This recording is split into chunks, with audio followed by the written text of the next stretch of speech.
제가 2년 전에 평화방송에 강의를 한 2달 정도 했어요. 많이 한 것도 아니에요, 2달.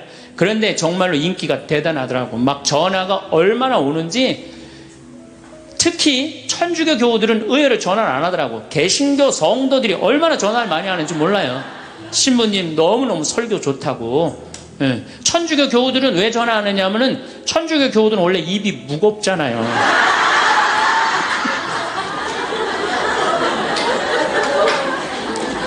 급기야는 목사님이 전화를 하셨어요. 신부님 우리 교회에 와서 설교를 주일 예배에 좀 해달라는 거예요. 그래서 제가 주일 예배에 가서 설교를 했어요. 그때 이번에는 천안에서 스님이 전화를 하셨어요. 우리 절에 와서 설법을 해달라고. 더욱이 나는 그 주지 스님을 아직도 잊지 못하는데 참 좋으세요. 겸손하시고. 상좌에 앉혀서 제가 설법도 주일날 했어요. 뭐 인기가 뭐 천주교, 개신교, 불교 막 올라가는 거예요. 기분이 끝내줬는데 갑자기 전화가 한 통 왔어요. 평촌에서 사는 할머니야. 근데 이 할머니가 전화를 우리 직원한테 황창현 신부를 바꾸라고 전화가 온 거예요. 근데 문제는 황창현 신부님을 바꾸라는 건 좋은 말 하려고 전화한 거예요. 근데 황창현 신부를 바꾸라는 건 따지려고 전화한 거예요. 전화를 딱 받았더니 당신은 정의구현 사제단이냐 딱 그렇게 물어보는 거예요. 그래서 난 정의구현 사제단이 아니다 그랬더니 정의구현 사제단도 아닌데 왜 운하를 반대하느냐. 우리나라 경제가 살려면 운하를 해야 된다. 젊은 신부가 경제도 모르고 사회도 모르고 정치도 모르는 신부가 방송에 나와서 운하가 안 된다고 1시간 동안 떠들면 되겠느냐. 그리고 당시 수원교구 주보에다가 운하 안 된다고 한 달을 주보에다 써내는데 그 60만 명 70만 명이 있는 주보에다 그런 글을 쓰면 되느냐. 그리고 당신 앞에 행복론 강의도 하나도 재미없었다. 나와서 방송 나와서 강의하지 말아라. 그래서 전화를 탁 끊는 거예요. 제가 기분이 좋았겠어 나빴겠어요? 기분은 나빴지만 그 할머니 때문에 화를 주체하지 못해서 내가 목을 매갖고 자살을 해야 되겠다 이 생각은 안 했어요. 생각이 다 틀린 거예요. 생각이 틀리고 상황이 다 틀린 거예요. 내 강의를 듣는 사람이 10,000명이라면 10,000명 중에 5,000명은 나하고 생각이 같을 수 있어요. 근데 5,000명은 나하고 틀릴 수 있어요. 5,000명이 틀리다고 그 5,000명 때문에 화낼 필요는 없다. 아, 나하고 틀릴 수도 있구나. 이렇게 생각하면 마음이 편안하거든요. 근데 그런 것 때문에 뭐 화를 내고 열낼 일이 뭐가 있어요. 또 한 번은 내가 노인에 대한 강의를 했어요. 우리 이제 안 죽는다. 우리 이제 100살까지 산다. 110살까지 산다. 그러니까 자식들한테 재산 물려주지 말고 다 여러분 위해 쓰다가 죽어라. 그리고 통장에 얼마만 남기면 되냐? 500만 원만 남겨라. 500만 원만. 그렇게 마음껏 쓰다가 죽을 때는 돌아다니다 지치면은 그냥 죽을 땐 꼴까닥 죽어라. 네, 이렇게 강의를 했더니 아, 정말로 할머니들이 이번에는 전화를 무지하게 하는 거예요. 너무너무 내 노년을 확실히 알려줘서 고맙다고. 이번엔 순천에 있는 할아버지가 전화를 하셔서 신부님 저는 70 먹은 노인인데 침례교회를 다닙니다. 근데 신부님 강론을 듣고 가슴이 뻥 뚫렸다는 거예요. 아, 내가 남은 인생 30년이나 남았는데 어떻게 살아야 되는지 너무너무 잘 들었다고. 근데 신부님이 다음 주에 이제 돈 다 쓰다가 꼴까닥 죽는 방법을 알려준다고 그랬는데 그 주간에 당신이 어딜 가갖고 못 들었대, 내 강의를. 그래갖고 꼴까닥 죽는 방법을 알려달라고 전화를 했더라고요. 이야, 정말로 순천의 할아버지도 나한테 전화를 기분이 너무너무 좋더라고요. 근데 하느님은 참 짓궂게도 그 전화 끊자마자 이번에는 저 부산에서 전화가 왔어요. 황창현 신부를 바꾸라고. 전화를 딱 받았더니 당신이 황창현 신부냐고. 내가 황창현 신부라. 당신 요즘 왜 그런 강의를 방송에서 나와서 해서 집안을 평지 풍파를 일으키느냐 거야. 그러니까 내 강의를 듣고 시어머니일 거예요. 시어머니가 내 강의를 듣고 며느리를 불러서 한 소리 한 거지. 나 안 죽는데더라. 너 나 위에서 쓰다가 나 통장에 500만 원만 남길 테니까 나한테 유산 받을 생각 꿈도 꾸지 말아라. 그렇게 이제 얘기를 한 거야. 그러니까 그냥 열받으니까 나한테 전화를 한 거죠. 그런 강의 하지 말라고. 그리고 그 다음에는 한마디 더 하더라고요. 당신 강의하는 거 재수없다고 그러죠.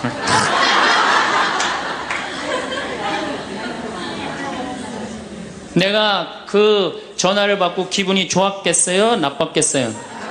기분은 나빴지만 내가 화가 나고 내 감정을 주체할 정도는 아니었어요. 왜? 상황이 틀리니까.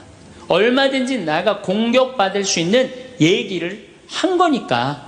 그런 다른 의견이 있을 수 있는 거예요. 그걸 일일이 다 대응하려고 그러면은요, 나중에 내가 어떻게 될 것 같아요? 미쳐요. 미쳐요. 사람은요, 동그란 사람이 있고, 네모난 사람이 있고, 세모난 사람이 있고, 별난 사람이 있어요. 그렇죠? 근데 꼭 사람 중에 삐죽한 사람이 있어요. 삐죽한 사람. 말 한마디라도 꼭 아프게 하는 사람이 있어요. 그래갖고 내가 그냥 마음 먹고 파마를 싹 했단 말이야. 마음 먹고. 그래갖고 이 동그란 사람이 파마를 딱 했는데 삐죽한 놈이 딱 와서 한마디 합니다. 파마를 왜 그렇게 했어? 얼굴이 떡판 같아 보이잖아. 그럼 이 동그란 사람 피가 뚝뚝 떨어져요, 안 떨어져요? 뚝뚝 떨어지는데 동그란 사람 특징은 뭐냐? 남한테 싫은 소리 하면 안 되는 줄 알고 있는 거예요.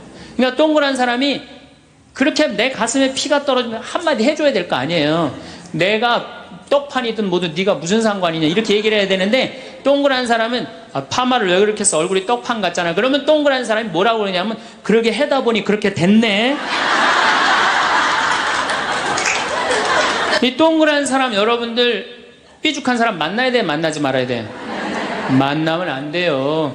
이 삐죽한 놈 누구 소개시켜줘야 되냐면 별난 놈 소개시켜줘야 돼. 별난 놈. 찔러도 안 나오는 별난 놈. 오늘은 우리가 화나십니까? 라는 주제로 강의를 하도록 하겠습니다. 만약에 우리가 인생 살아가면서 이 화만 안 내도 우리 인생이 굉장히 평탄할 것 같아요. 근데 가끔 잘 참다가도 그냥 갑자기 한번 화가 나면은 막 모든 게 막 뒤죽박죽 되시지 않으세요? 네. 저는 이 한국 사회를 보면은 화로 꽉 찬 것 같아. 며칠 전에 그 지하철 2호선에서 할머니 한 분이 손자 같은 그 딸을, 손녀 같은 아이를 머리채를 막 힘도 얼마나 좋으신지 그냥 막 하는 모습을 보면서, 아, 정말 우리나라에 화가 꽉 차 있구나. 우리 인생을 살아가면서 분노를 억제하지 못하고 돌이킬 수 없는 잘못을 저지를 때가 참 많아요. 홧김에 어떨 때는 부모도 죽여요. 홧김에 남편도 죽이고 홧김에 아내도 죽이고. 그래서 이 화를 잘 다스린다는 게 굉장히 중요한 것 같아요. 그럼 여러분 언제 화가 나요? 화가 나는 건 언제 화가 나냐면 무시당할 때. 남편이 시댁 식구들 앞에서 아니면 성당 모임에서 우리 마누라는 할 줄 아는 게 아무것도 없다. 얼굴이 잘생겼나, 음식을 잘하나, 성격이 좋으나 마음에 드는 게 하나 없다고 정말로 남편이 구박하면은 정말로 속에서 부글부글 끓죠. 예, 내가 누구한테, 남편뿐만 아니라 다른 사람한테 내가 무시당할 때 우리는 화가 나요. 여기서 분노가 끌어올리죠. 또 남편들은 또 언제 화가 나요? 이 세상에서 아내한테 구박받을처럼 화날 때가 없는 거예요. 당신 월급이 얼마냐? 우리 뭐 먹고 사냐? 누구 남편은 마누라 밍크코트 해줬대더라. 막 이러면은 남편도 막 홧김에 눈이 확 돌아가는 거죠. 여러분들도 남편, 아내 말고 또 누구한테 화날 때, 누구한테 무시당할 때 화가 나느냐면은 자식한테 무시당할 때 화나는 거예요. 더욱이 기가 막힌 거는 5살, 6살짜리한테 무시당하면요, 막 끌어올라요. 여러분들, 5살, 6살짜리가 막 엄마 말 안 듣고 살살 거짓말 시키면 화나요, 안 나요? 뻔히 이놈이 거짓말 하는 거 아는데도 살살 거짓말 시키면 엄마는 막 화가 나요. 그래갖고 엄마가 막 자백하라고 그러죠. 너 이게 거짓말 아니냐고. 그럼 애는 끝까지 감춰요. 그럼 엄마는 그거 감추는 게 화가 나갖고 애를 막 두들겨 패죠. 근데 사실은 여러분들 그 아이들한테 화나는 거는 애가 문제가 있어서 여러분들 마음 안에 화가 꽉 차 있어서 그래요. 아니 그 5살, 6살짜리가 거짓말하면 얼마나 하겠어요. 그리고 자기가 잘못하면은 거짓말하는 건 인간의 본능이에요. 여러분들 국회의원들 청문회 볼 때 보면 거짓말 해야 안 해요? 장관 후보자들 청문회 할 때 보면 거짓말 해야 안 해요? 아니 그렇게 대단한 자리에 올라간 사람도 거짓말하는데 5살 6살짜리가 거짓말한다고 그게 화가 나갖고 두들겨 패고 그러면 안 되죠. 그리고 뻔히 얘가 거짓말하는 거 알면서도 확인한다고 계속 자백해라, 이 진실을 말해라. 내가 보니까 거짓말하는 애가 나쁜 게 아니라 그렇게 몰아치는 엄마가 훨씬 나쁜 거예요. 그래갖고 마음 안에 뭐가 있느냐면은 너 한 번만 걸리기만 해봐라. 내가 가만히 두나 봐라. 그래갖고 한 번 걸리면은 한 번만 걸리기만 해봐라라고 95%의 엄마가 별론데요, 자식들한테.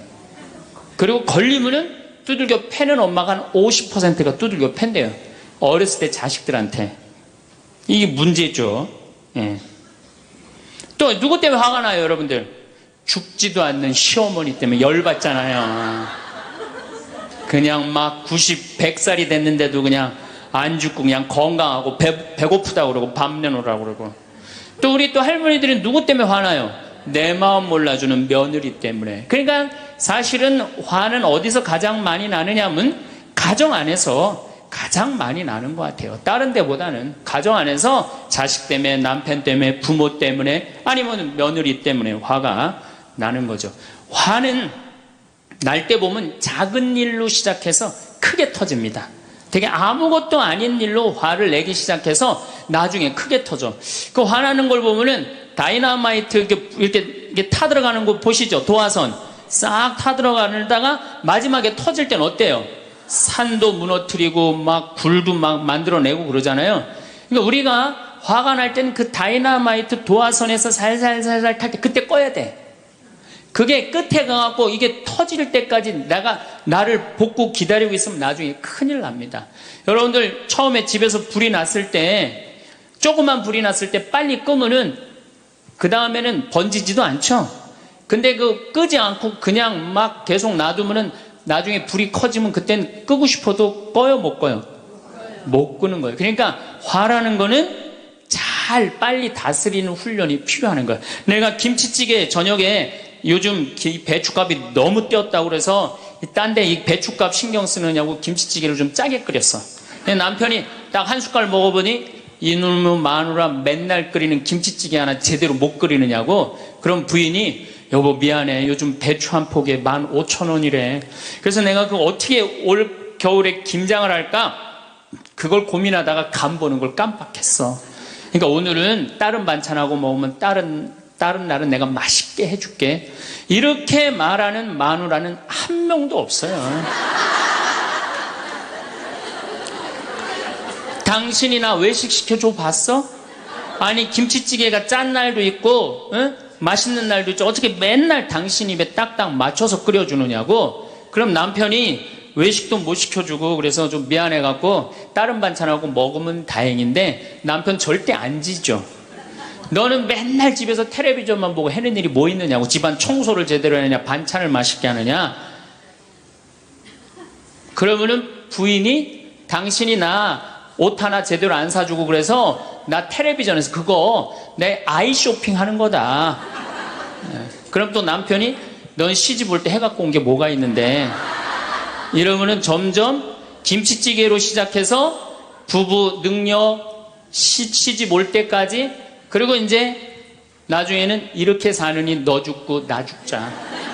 그래갖고 여러분들 뉴스 보도를 보면요, 자세히 보면요, 이런 뉴스가 굉장히 많이 나요. 아파트 15층에 느닷없이 14층에서 불이 나요.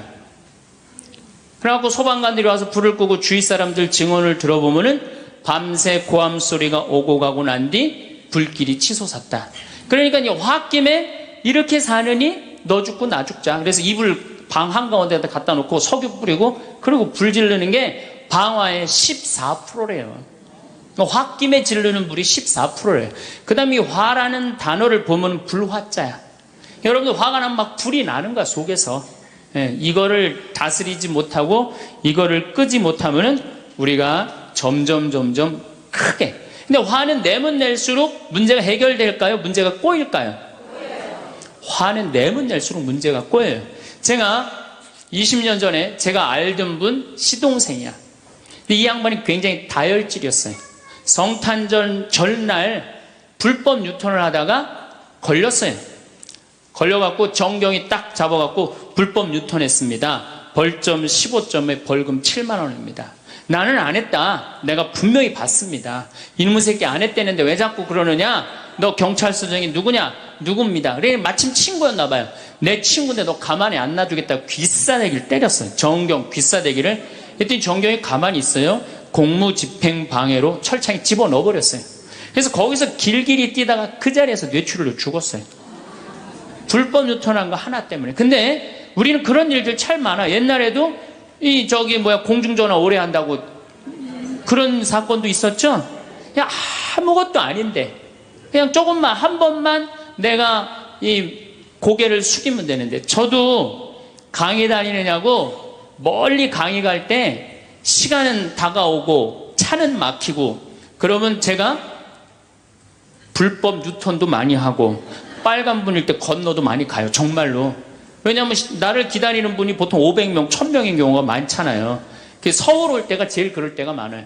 딱 걸리면은 저는 딱 문 내리고 로만 칼라 딱 보여주면서 제가 뭐라고 그러냐면, 정말 미안하다. 내가 불법 유턴한 거, 내가 신호 어긴 거 인정한다. 그렇지만 내가 강의가 있어서 그러니까 좀 잘 좀 봐줘라. 그런 경찰들이 대부분은요, 침 뱉은 거, 안전벨트 안 한 거, 벌점 없는 걸로 끊어주지, 굳이 그거 벌점 매기면서 끊어주는 경찰 없어요. 인생 살아가면서 고개를 한 번만 숙이면은 문제가 해결될 때가 너무 많아요. 근데 그 한 번을 숙이는 게 우리가 안 될 때가 참 많아요. 가끔 잘 하다가도 어느 날 안 숙여지는 날이 있죠. 그거를 숙이는 것을 훈련이 된 사람이 성숙한 사람이에요. 그 사람이 정말로 어디다 내놔도 그 사람 문제 없이 살 사람이에요. 화날 때마다 그냥 막 집어 던지고 막 그러는 사람 주위에 친구 하나도 없어지죠. 또 우리가 언제 화가 나요? 식구 가운데 자기만 손해보고 희생한다고 생각할 때 화나요? 안 나요? 오빠는 대학 보내고 나는 고등학교밖에 안 보냈어. 그럼 부모님한테 막 화가 나요? 안 나요? 나죠? 성당에서도 화날 때가 언제예요? 나는 성모에서 맨날 부엌에서 그냥 겉절이 김치 담그고 그냥 맨날 하는데, 그냥 반찬 다 만들어갖고 내놓으면은 생전 성당에도 안 보이던 여자가 그냥 싹 여우같이 차려입고 와갖고 그거 딱 차려놓은 거 딱 들고 신부님 앞에 딱 가서 거기서 그냥 헤거리고 그거 주워 먹어본 거 보면은, 이 식당에서 나는 그냥 완전히 그냥 식순이로 그냥 하다가 그냥 그거 보면 화나요? 안 나요? 나죠? 내가 손해본다고 생각할 때 화가 나는 거예요. 성당 공동체에서 제일 미치는 건 뭐냐 하면은, 누군가 자기를 비난하고 다니고 있어. 근데 그 사람이 누군지를 모르겠어. 나를 두고 분명 욕을 하는데, 그럴 때 화가 나요? 안 나요? 날 때 많죠. 열받는 분 계신가 보다. 내가 시집 가서 내 시동생 어버 키우고 대학 보내고 장가 보내고 시누이도 그렇게 시집 다 내보냈어.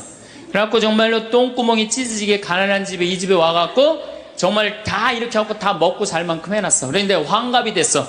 그래갖고 내가 시집 와갖고 그렇게 잘해줬는데 내 환갑 때 다이아 반지를 해갖고 올 것이냐, 유럽 여행 티켓을 갖고 오실 것이냐 기다리고 있는데, 시동생 시누이들이 딱 환갑 때 왔는데 10만 원 봉투에 딱 넣어갖고 왔어.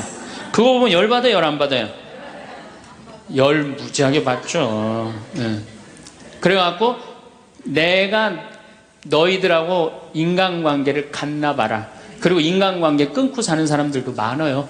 해준 게 돌아오지 않을 때. 그렇죠? 내가 잘해줬는데 돌아오지 않을 때. 근데 우린 살아가면서 여러분들 이제까지 은혜 받은 만큼 다른 사람한테 은혜 갚으셨어요? 저는 신부 되기까지 많은 신부님들, 많은 수녀님들, 많은 교우들이 저를 도와줬어요. 근데 신부 돼갖고 일일이 그분들한테 쫓아다니면서 다 감사했는가 생각해보니까 다 하지 못했더라고요. 나도 다 감사하지 못했는데 내가 그 감사를 받지 못한다고 화낼 필요는 없지 않는가, 그런 생각이 들어요. 제가 신학교 다닐 때 우리 학장 신부님이, 돌아가신 배문환 신부님이 영성훈화 할 때 아주 이해하지 못하는 훈화를 꼭 하셨어요. 여러분들은 본당 신부가 돼갖고 교우의 40%만 지지를 받아도 여러분들은 성공하는 신부입니다. 근데 전 신학생 때 이해가 안 갔어요. 신학생 때 왜 이해가 안 갔느냐면은 내가 신학생 때 인기가 얼마나 좋았느냐면은 막 방학 때 가면은 주일학교 애들이 막 매달려갖고 길을 못 갔어요. 지금이야 뭐 이상한 세상이 돼갖고 그러지 못하지만은 25년 전만 해도 애들이 신학생들을 얼마나 매달리고 좋아했어요. 초등학교 애들이. 중고등학교 애들은 내가 방학 끝나고 신학교 돌아가면은 애인 군대 보내는 것처럼 그렇게 섭섭하고 편지 보낸다고 그러고 학사님 보고 싶다고 그러고 본당에서 아줌마들은 나보면 죽어 좋아서. 그런데 신부가 돼갖고 교회 40%가 나를 지지해주지 않는다? 신학생 때도 인기가 이 정도라면 본당 신부 돼갖고 인기가 더 높을 거 아니에요. 그래서 신학교 그 영성 문화를 이해를 못했어요. 근데 막상 제가 신부가 되고 보니 교우의 40% 지지받는 거는요, 하늘의 별 따기보다 더 어렵더라고요. 왜냐하면은 우리나라 지금 통계적으로 미사 참여율이 25% 나와요. 그러니까 정말로 그 신부님이 지지받는 신부님이다. 제대로 40% 지지받는 신부님이다. 그러면은 교우의 40% 미사 참여율 나와야 될 거 아니에요. 그러니까 교우가 1000명이라면 400명은 나와야 될 거 아니에요. 2000명이라면 800명이라면 나와야 되는데 2000명 중에 800명 나오는 본당은 없어요. 2000명이라면 한 500명 정도, 600명 정도 나와요. 많이 나와요. 우리나라 평균적으로. 그러니까 40% 지지받는다는 게 어려워. 예수님은 나 환자 10명 고쳐줬는데 몇 명 돌아왔죠? 1명 돌아왔어요. 그러니까 여러분들 주위에 있는 사람들 10명한테 잘해줬어. 10명한테 잘해줬는데 9명이 돌아오지 않는다고 해서 섭섭할 필요가 없다는 얘기죠. 그 1명이라도 돌아오면은 다행인 거예요. 그러니까 모든 사람들한테 인정받는 일이 쉬운 일이 아니다. 많은 사람들 화나는 경우가 어떤 경우가 여러분들 화가 많으냐면 자기가 완전한 사람이라고 생각할 때, 자기 판단이 옳다고 생각할 때, 그걸 옳다고 믿을 때 화가 나요. 많은 분들이 어떤 경우가 있느냐면은 내가 관상 좀 볼 줄 아는데 그 사람 틀렸어. 아니면 내가 관상 좀 볼 줄 아는데 그 사람 진짜 괜찮은 사람이야. 이 중에 관상 못 보는 사람 어디 있어? 50년, 60년 살으면은 딱 보면 다 알지. 그렇죠? 그런데 그게 맞는 경우도 있고 틀리는 경우도 참 많아요. 근데 우리는 어떤 착각을 갖고 있냐면 내가 적어도 판단하는 건 맞다고 생각해요. 다 여기 저를 포함해서 여러분들 모두가 그런 생각을 해요. 근데 그게 허물어졌을 때 화가 나는 거예요. 그게 허물어졌을 때. 제가 지난달에 뉴욕에 강의를 갔었어요. 퀸즈 성당이라는 데서 강의를 했는데 교우들이 진짜 많이 나왔어요. 정말로 꽉 찼어요. 강의를 하는데 정말로 반응이 아주 좋더라고요. 강의가 끝나고 이제 본당 신부님하고 사제관을 올라가는데 따라오는데 이게 한국 사람이 안 따라오고 미국 여자가 따라오는 거예요. 미국 여자가 따라와갖고 그러는 거예요. 신부님, 자기가 신부님 강의를 한국말을 잘 못 알아들어서 잘 알아듣지는 못하지만은 너무 감동을 받았다고. 신부님은 정말로 하느님의 사람이라고. 나는 듣다 내 강의를 정말로 감동받다 못한 미국 여자까지 내 강의를 감동을 받는구나.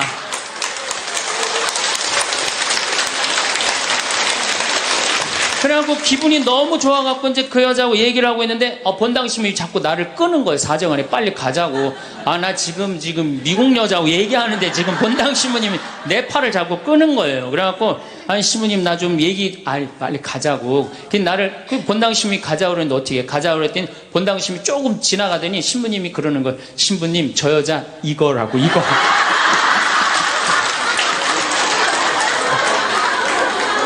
한국에서 강의만 오면은 강의 오는 신부님한테 쫓아다니면서 저런다고. 난 내가 강의 잘해갖고 그런 줄 알았더니 쫓아와갖고 그냥. 내가 성당 봉사한다고 해서 모두가 나를 알아봐 줄 거라고 착각해서는 안 됩니다. 성당에서 열심히 봉사하는 우리 형제 자매님들 가운데 요셉 형제 없으면 우리 성당 쓰러져. 마리아 자매님 없으면 우리 성모에 없어져. 우리 데레사 자매 없으면 성가대 없어져. 그 말 믿지 마세요. 없어져도 성당 잘 돌아가요. 성가대에서 대리사잠에 빠져도 오히려 더 잘 돼. 그러니까 내가 그렇게 대단한 인정을 받는다고, 내가 그런 자리에 차지한다고 생각하는 그때부터 내가 불행해지기 시작하는 거예요. 제가 늘 가끔 드리는 말씀이지만은, 제가 작년 5월 달에 서울 오금동 성당에 강의 갔어요. 강의를 갔는데 그때도 막 많이 모였어요. 여러분들만큼. 그때는 베드로 얘기를 했어요. 베드로가 여러분들 굉장한 분이에요. 만약에 예수님한테 베드로가 없었다면 예수님이 없을 정도로 베드로는 예수님한테 절대적인 존재였어요. 막 그런 얘기를 막 하고 막 그러는데 교우들이 반응이 대단히 좋았어요. 그래갖고 이제 강의 1강의가 끝나고 쉬는 시간이 됐는데 22년생 할머니야. 머리가 하얀 할머니가 자기가 돌아가신 추기경 형님하고 동갑이라는 거예요. 근데 추기경 형님이 항상 자기하고 친한데 동창이라고 그랬다는 거예요. 추기경 형님, 김수환 추기경 형님이. 근데 자기는 그때 할머니가 88살 정도 됐던 걸로 기억이 나요. 88년 동안 살면서 이렇게 훌륭한 신부님 강의 처음 들었다는 거예요. 이야, 내가 정말로 인기가 많은가 보다. 그래갖고 할머니가 신부님 손을 한 번만 잡으면 죽어도 여한이 없다는 거예요. 이제 이 나이에. 그래서 아유, 할머니 감사합니다. 그리고 할머니 손을 잡았는데 이 할머니 하시는 말씀이, 난 오늘 우리 차동엽 신부님 손을 잡아서 죽어도 여한이 없다는 거예요. 차동엽 신부님 손을 잡아서.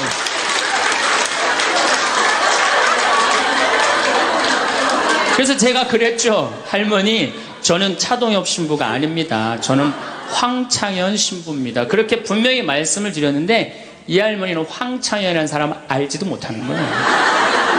그래갖고 또 뭐 상담하고 싶다는 분들이 있어서 상담을 쭉 하고 있는데 저쪽에 있는 할머니가 안 가고 기다리고 계시더라고요. 사람들이 다 떠나는데 할머니가 또 오셨어요. 이 유명한 신부님 손 한번, 우리 차동엽 신부님 손 한번 더 잡아보자고.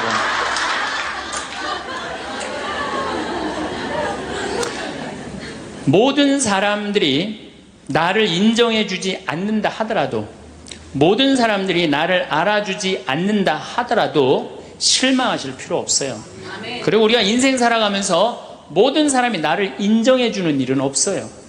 그러니까 여러분들 가운데 모든 사람이 나를 좋아해. 이분은 사실은 나중에 불행의 씨를 갖고 있는 분이에요. 화의 씨를 갖고 있는 분이에요. 10명 중에 몇 명만 나를 좋아해도 성공해? 4명만 좋아해도 성공한 거예요.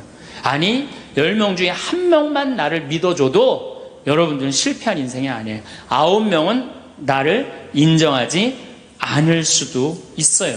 근데 가끔 나는 우리나라 연예인들을 보면 안타까워요. 연예인들 막 인기가 좋잖아요.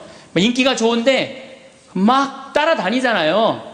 막 따라다니는데 그 연예인들 따라다니는 사람들을 보면은 많이 따라다녀 500명, 1000명이야.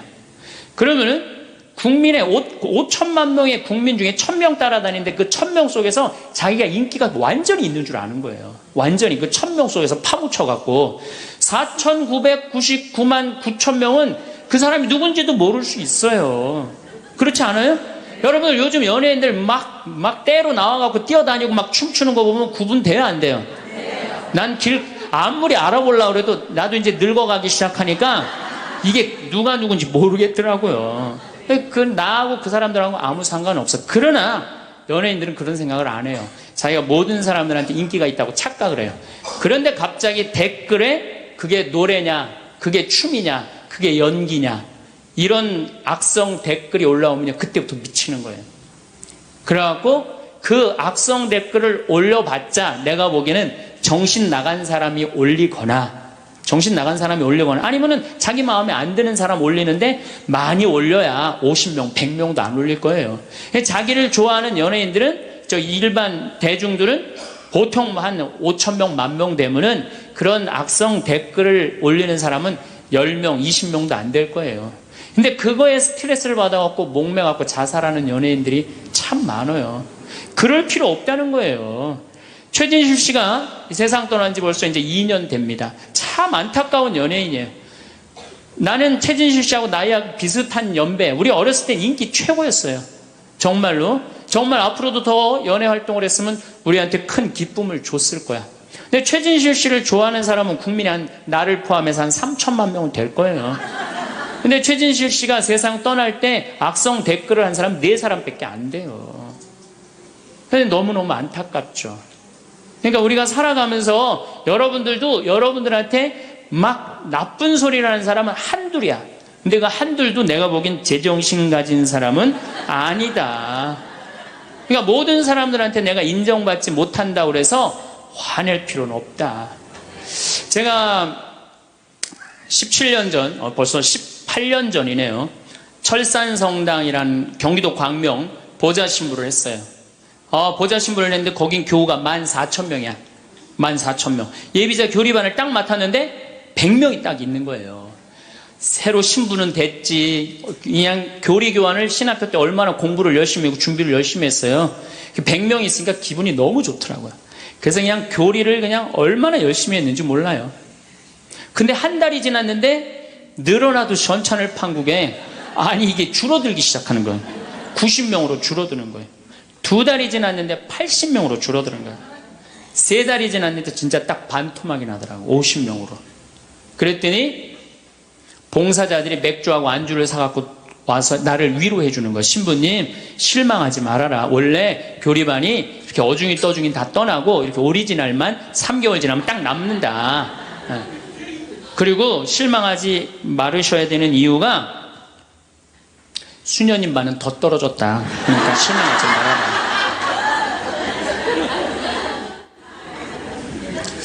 그때 제가 뭐라고 그랬냐면, 여러분들은 요한복음 6장도 읽어보지 않았느냐. 요한복음의 6장에 무슨 얘기가 나오냐면 예수님이 5,000명 먹인 기적 얘기가 나와요. 근데 요한복음 4장에 보면 예수님이 죽어가는 고간의 아들을 살려요. 그냥 예수님 활동하자마자 첫 기적은, 요한복음에서 첫 기적은 가나에 술 많게 하는 기적이고, 2번째 기적이 뭐냐면은 죽어가는 고간의 아들을 살리는 거예요. 그럼 죽어가는 고간의 아들을 여러분들 본당 신부가 새로 발령받아 와서 내 아들이 암으로 막 죽어가. 근데 신부님이 가정방문 와갖고 내가 안수기도 한번 해볼게. 그래갖고 안수기도를 해줬는데 암으로 막 죽어가려고 그러는 아들이 살아났어. 그럼 그 신부님 인기가 본당에서 어떨 것 같아요? 성당 안 나오던 교우들도 그 신부님 구경하러 다 나올 거, 미사 참례. 예수님 엄청나게 따라다녔어요. 그런데 요한복음 5장에 보면 예수님이 38년 동안 벳자다 연못에서 누워있던 사람을 지나가다가 측은한 마음이 들어서 일으켜 세워요. 근데 신부님, 우리 시어머니는 중풍으로 38년 동안 누워있었다고. 그럼 내가 또 한번 안수기도 해볼게. 가서 안수기도 했는데 시어머니가 38년 만에 일어났어. 그럼 본당 신부님 인기는 하늘을 찌르는 게 아니라 하늘을 뚫고 올라갈 거예요. 그 정도로 예수님 인기가 그렇게 좋았어요. 그래갖고 이 사람들이 예루살렘에서 예수님이 그런 기적을 하셨는데, 예수님을 갈릴레아 호수까지 몇 명이 따라가느냐 하면 5,000명이 따라갑니다. 자기네들 스스로 제자라고 그러면서 5,000명이 따라가요. 5,000명이 따라가는데 보니까 3일 동안 이 사람이 밥을 못 먹어. 그러니까 예수님이 빵 5개, 물고기 2마리로 5,000명을 먹여요. 그러니까 당시 유대인들이 뭐라고 그러냐면, 우리가 드디어 기다리던 왕이 왔다. 왕으로 억지로라도 모시자. 그래요. 그러니까 예수님이 딱 사라졌다가 저녁에 딱 나타나는데, 갈릴레아 호수에 나타나는데 성서에 25에서 30 스타디온 정도 배가 떨어져 있었다고 그랬어요. 그럼 완 스타디온은 얼마냐? 한 200m 정도를 완 스타디온, 한 스타디온이라고. 여러분들 스타디온이 어디서 온 말이에요? 스타디움 한 바퀴를 돌고 있습니다. 그러잖아요. 그 스타디움이 성서에서 나오는 스타디온에서 나온 얘기예요. 그러니까 한 스타디온은 한 200m 정도 되는 거예요.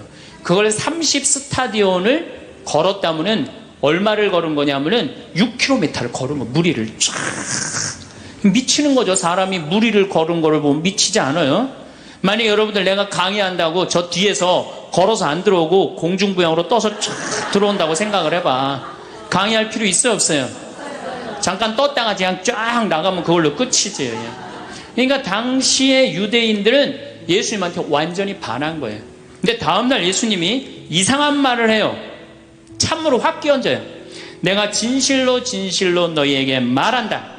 너희가 사람의 아들의 살을 먹지 않고 그의 피를 마시지 않으면 너희는 생명을 얻지 못한다. 그러나 내 살을 먹고 내 피를 마시는 사람은 영원한 생명을 얻고 나도 마지막 날에 그를 다시 살릴 것이다. 내 살은 참된 양식이고 내 피는 참된 음료다. 군중들이 눈이 동그래요. 여러분들은 살 먹고 피 먹는 얘기 하도 많이 들어서 안 이상하죠? 그런데 다른 종교인들이 우린 예수님 살 먹어, 예수님 피 마셔, 그러면은 어떻게 생각할 것 같아요? 식인종 아니면 드라큘라 둘 중에 하나예요. 예수님 피 먹는 거면. 그러니까 당시의 유대인들이 뭐라고 그러냐면 이 말씀은 듣기가 너무 거북하다. 누가 듣고 있을 수 있겠는가? 그러니까 그러면서 떠나요. 그러니까 예수님이 당신의 말씀을 두고 투덜거리는 것을 속으로 아시고 그들에게 이르셨다. 이 말이 너희 귀에 거슬리느냐? 그리고 성서에 이렇게 우리에게 말합니다. 이 일이 일어난 뒤로 제자들 가운데 많은 사람이 되돌아가고 더 이상 예수님과 함께 다니지 않았다. 다 떠나간 거예요. 말을 알아듣기 너무 어렵다고. 그러니까 이제 예수님이 이제 다 12명 딱 남아있는 거, 어떤 무식한 어부 12이 눈을 동그랗게 뜨고 예수님을 쳐다보는 거예요. 그러니까 예수님이 이때 뭐라고 그러냐면은 너희도 떠나고 싶으냐. 그러니까 이 12마저 떠나면 예수님 완전히 낙동강 오리알 되는 거예요. 이때 대단한 인물이 하나 나옵니다. 누구냐? 베드로예요. 다 떠났음에도 불구하고 의리를 지킨 분이 베드로예요. 당신은 영원한 생명을 주시는 말씀을 가지고 있는데 우리가 어디를 갑니까? 그리고 예수님은 이 12하고만 다니세요. 그리고 요한복음 6장 다음에 7장에는 뭐라고 써 있느냐면은 이들이 예수님을 죽이려 함으로 예수님은 더 이상 공식적으로 돌아다니지 않고 몰래 숨어서 갈릴레아만 다니셨다고 그래요. 그러니까 이 12하고만 그냥 돌아다닌 거 죽이려고 그러니까 피해서. 그러니까 예수님 그렇게 죽어가는 고간 아들 살리고 38년 동안 배짜다 연못에 누워있던 사람 살리고 5,000명 먹이고 생 난리를 쳐갖고 막 5,000명이 따라다니다가 결국은 몇 명 건졌느냐? 12명 건진 거예요. 여러분들 5,000명 중에 12명 건진 예수님이 나요? 100명 중에 50명 건진 제가 나요? 누가 나요? 내가 낫지 않아요? 아니 내가 예수님보다 나은데 뭐 그 예비 교우 50명 떨어졌다고 실망할 게 뭐 있어. 나는 가끔 한심한 레지오 단장들이 있어요. 신부님 우리 단원이 10명인데 오늘 2명밖에 안 나왔습니다. 그래서 둘이서 울면서 개응을 했습니다. 우리 레지오 해체해야 될까 봅니다. 이렇게 오는 단장이 있는데 한심한 단장이죠. 10명 중에 2명 나왔다 그러면 20% 지지받는 단장이야. 자, 5,000명 중에 12명 남긴 예수님이 나요? 10명 중에 2명 나온 단장이 나요? 누가 나? 단장이 훨씬 나은 거예요. 또 요즘 우리나라 구역 반모임 활성화를 위해서 굉장히 많이 노력하죠. 근데 많은 경우 반장님들, 구역장님들이 실망해요. 우리 구역이 10세대인데 3세대밖에 안 나온다. 4세대밖에 안 나온다. 이렇게 실망하는 분들이 굉장히 많아요. 그러면은 10세대 중에 3세대나 4세대 나오면은 이건 본당 신부보다 난 사람이에요. 예수님보다는 뭐 더 난 사람이고 실망할 필요가 뭐 있어. 예수님 뭐라고 그러냐면 너희 중에 단 두세 사람만 모여도 내가 그곳에 함께 있겠다. 그러면 됐지 뭐 이렇게 욕심이 많아요. 그러니까 여러분들 모든 사람들한테 인정받는 건 쉬운 일이 아니고 인정받으려고 할 때 우리 인생이 피곤해지고 화가 난다 이거예요. 여러분들 요즘 나는 가끔 텔레비전 보면서 총리들도 대통령도 막 신발 막 던지고 막 결함 막 던지고 그러잖아요. 대통령한테도. 우리가 남이 나한테 평가하는 게 전부는 아닙니다. 자기 소신, 자기 확신, 자기 멋이 있으면은요 누가 뭐라 그래도 별로 거기에 흔들리지 않아요. 근데 그냥 남들 말에 막 귀 기울이고 그냥 거기에 신경 쓰는 사람은 조금만 뭐가 있어도 화를 내고 자기를 주체하지 못하는 거예요. 루카복음 9장 51절을 보면 예수님이 사마리아를 통해 예루살렘으로 올라가려고 할 때 사마리아 사람들이 예루살렘에 간다는 이유로 예수님을 거부해요. 들어가지 못하게 동네를. 그 동네로 지나가면 지름길로 갈 수 있는데 그러니까 야고보하고 요한이 열받아갖고 뭐라 그러냐면 하늘에서 불을 내려다가 살러버릴까요? 얼마나 열받았으면은 하늘에서 불을 내려다가 살러버릴까요? 그래요. 근데 예수님은 이 둘을 꾸짖고 돌아가세요. 아, 예수님도 돌아가는데 우리가 화가 난다고 그냥 열 지르는 사람마다 전부 다 정면 돌파할 필요는 뭐가 있어요? 그렇지 않겠어요? 우리도 예수님처럼 돌아갈 상황이 되면 돌아갈 줄 알아야 됩니다. 세상 사람들이 다 나를 몰라준다 해도 화낼 일도 아니에요. 공자님은 뭐라고 그러셨느냐?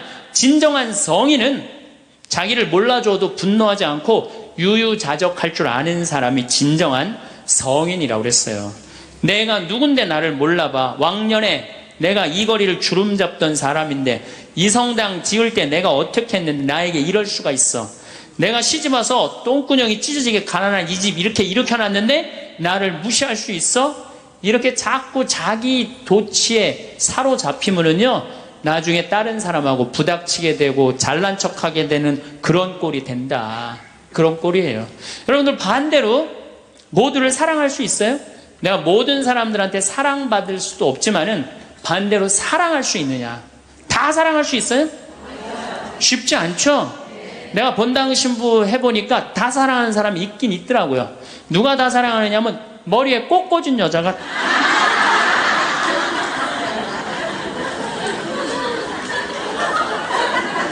이게 모두를 사랑한다는 게 쉬운 게 아니에요. 근데 우리는 뭐에 지금 쇠뇌가 되어 있느냐면 성당에 나오면 어떻게 해야 된다고 생각해요? 모두를 사랑해야 된다고 생각하지 않아요? 나를 괴롭히는 사람, 나를 미워하는 사람, 나한테 힘들게 하는 사람 다 사랑해야 된다고 생각해요? 그렇게 생각하잖아요. 그리고 은연중에 그런 교육을 받았어요. 은연중에. 근데 성서에 모두를 사랑하라는 구절은 없어요. 서로 사랑하라고 그랬지 모두를 사랑하라고 하는 구절은 없어요.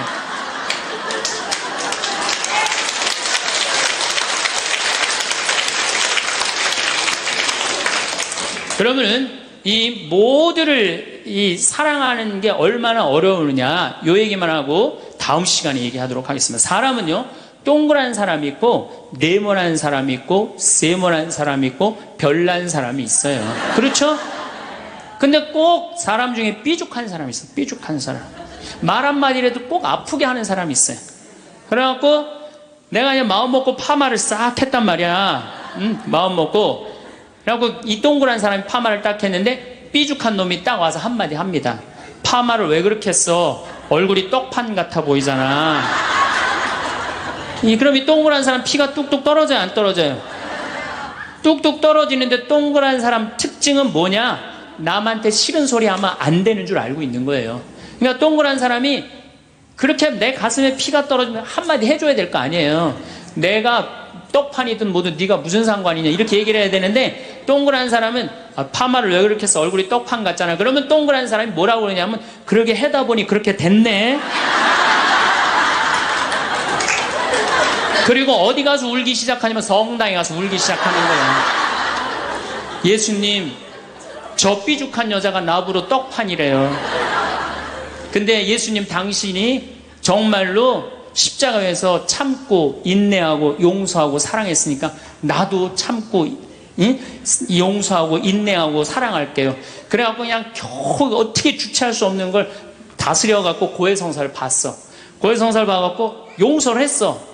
자기하고 예수님하고 신부님하고는 화해를 했는데 그 삐죽한 사람하고는 화해했어 안 했어요? 삐죽한 사람은 찔렀는지도 모르고 몰라요. 그 사람 피가 흐르는지도 몰라요.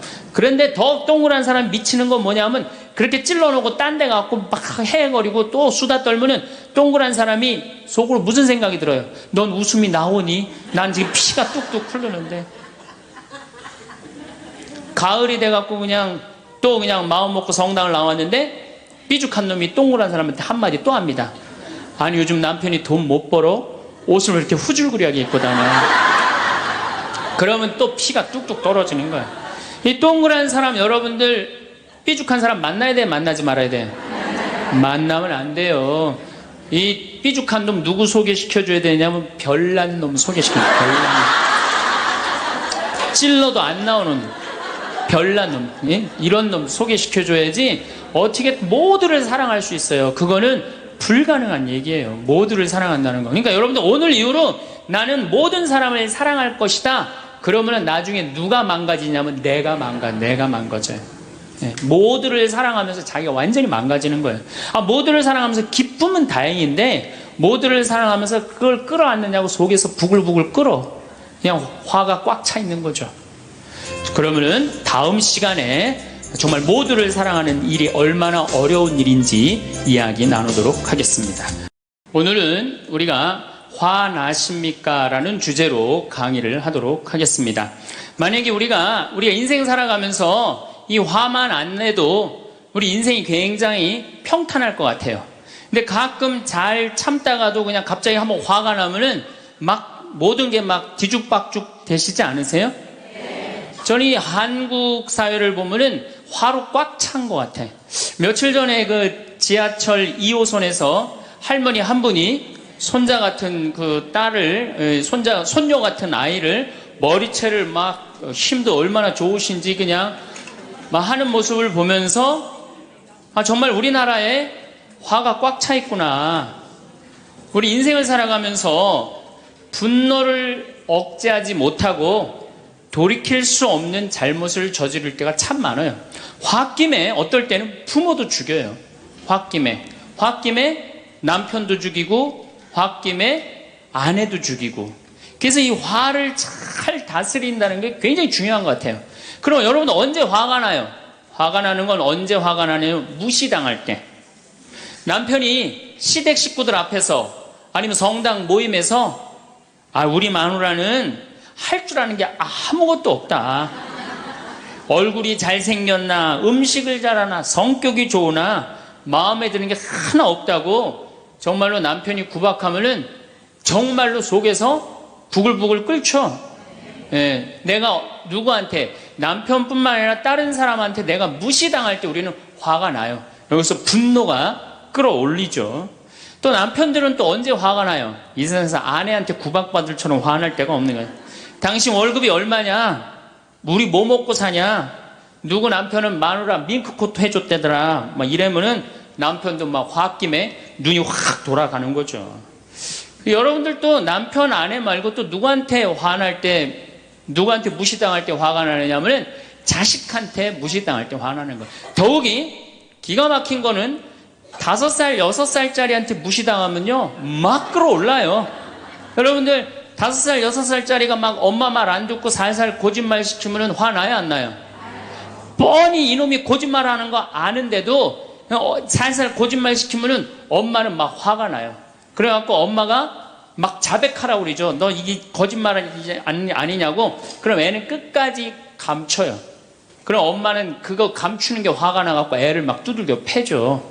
근데 사실은 여러분들 그 아이들한테 화나는 거는 애가 문제가 있어서 여러분들 마음 안에 화가 꽉 차 있어서 그래요. 아니 그 5살, 6살짜리가 거짓말하면 얼마나 하겠어요. 그리고 자기가 잘못하면은 거짓말하는 건 인간의 본능이에요. 여러분들 국회의원들 청문회 볼 때 보면 거짓말 해야 안 해요? 장관 후보자들 청문회 할 때 보면 거짓말 해야 안 해요? 아니 그렇게 대단한 자리에 올라간 사람도 거짓말하는데 5살, 6살짜리가 거짓말한다고 그게 화가 나갖고 두들겨 패고 그러면 안 되죠.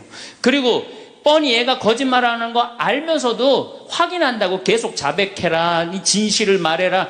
내가 보니까 거짓말하는 애가 나쁜 게 아니라 그렇게 몰아채는 엄마가 훨씬 나쁜 거예요.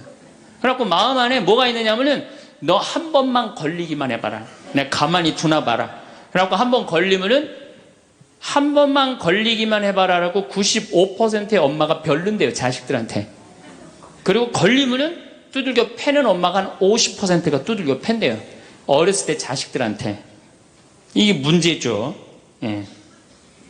또 누구 때문에 화가 나요, 여러분들? 죽지도 않는 시어머니 때문에 열받잖아요. 그냥 막 90, 100살이 됐는데도 그냥 안 죽고 그냥 건강하고 배고프다고 그러고 밥 내놓으라고 그러고. 또 우리 또 할머니들은 누구 때문에 화나요? 내 마음 몰라주는 며느리 때문에. 그러니까 사실은 화는 어디서 가장 많이 나느냐면 가정 안에서 가장 많이 나는 것 같아요. 다른 데보다는 가정 안에서 자식 때문에, 남편 때문에, 부모 때문에, 아니면 며느리 때문에 화가 나는 거죠. 화는 날 때 보면 작은 일로 시작해서 크게 터집니다. 되게 아무것도 아닌 일로 화를 내기 시작해서 나중에 크게 터져. 그 화나는 걸 보면은 다이너마이트 이렇게 타들어가는 거 보시죠? 도화선 싹 타들어가다가 마지막에 터질 땐 어때요? 산도 무너뜨리고 막 불도 막 만들어내고 그러잖아요. 그러니까 우리가 화가 날 때는 그 다이너마이트 도화선에서 살살살살 탈 때 그때 꺼야 돼. 그게 끝에 가갖고 이게 터질 때까지 나를 복구 기다리고 있으면 나중에 큰일 납니다. 여러분들 처음에 집에서 불이 났을 때, 조그만 불이 났을 때 빨리 끄면은 그 다음에는 번지지도 않죠. 근데 끄지 않고 그냥 막 계속 놔두면은 나중에 불이 커지면 그땐 끄고 싶어도 꺼요, 못 꺼요? 못 끄는 거예요. 그러니까 화라는 거는 잘 빨리 다스리는 훈련이 필요한 거예요. 내가 김치찌개 저녁에 요즘 배춧값이 너무 뛰었다고 그래서 딴 데 이 배춧값 신경 쓰느냐고 김치찌개를 좀 짜게 끓였어. 남편이 딱 한 숟갈 먹어보니 이놈의 마누라 맨날 끓이는 김치찌개 하나 제대로 못 끓이느냐고. 그럼 부인이 여보 미안해 요즘 배추 한 포기에 15,000원이래.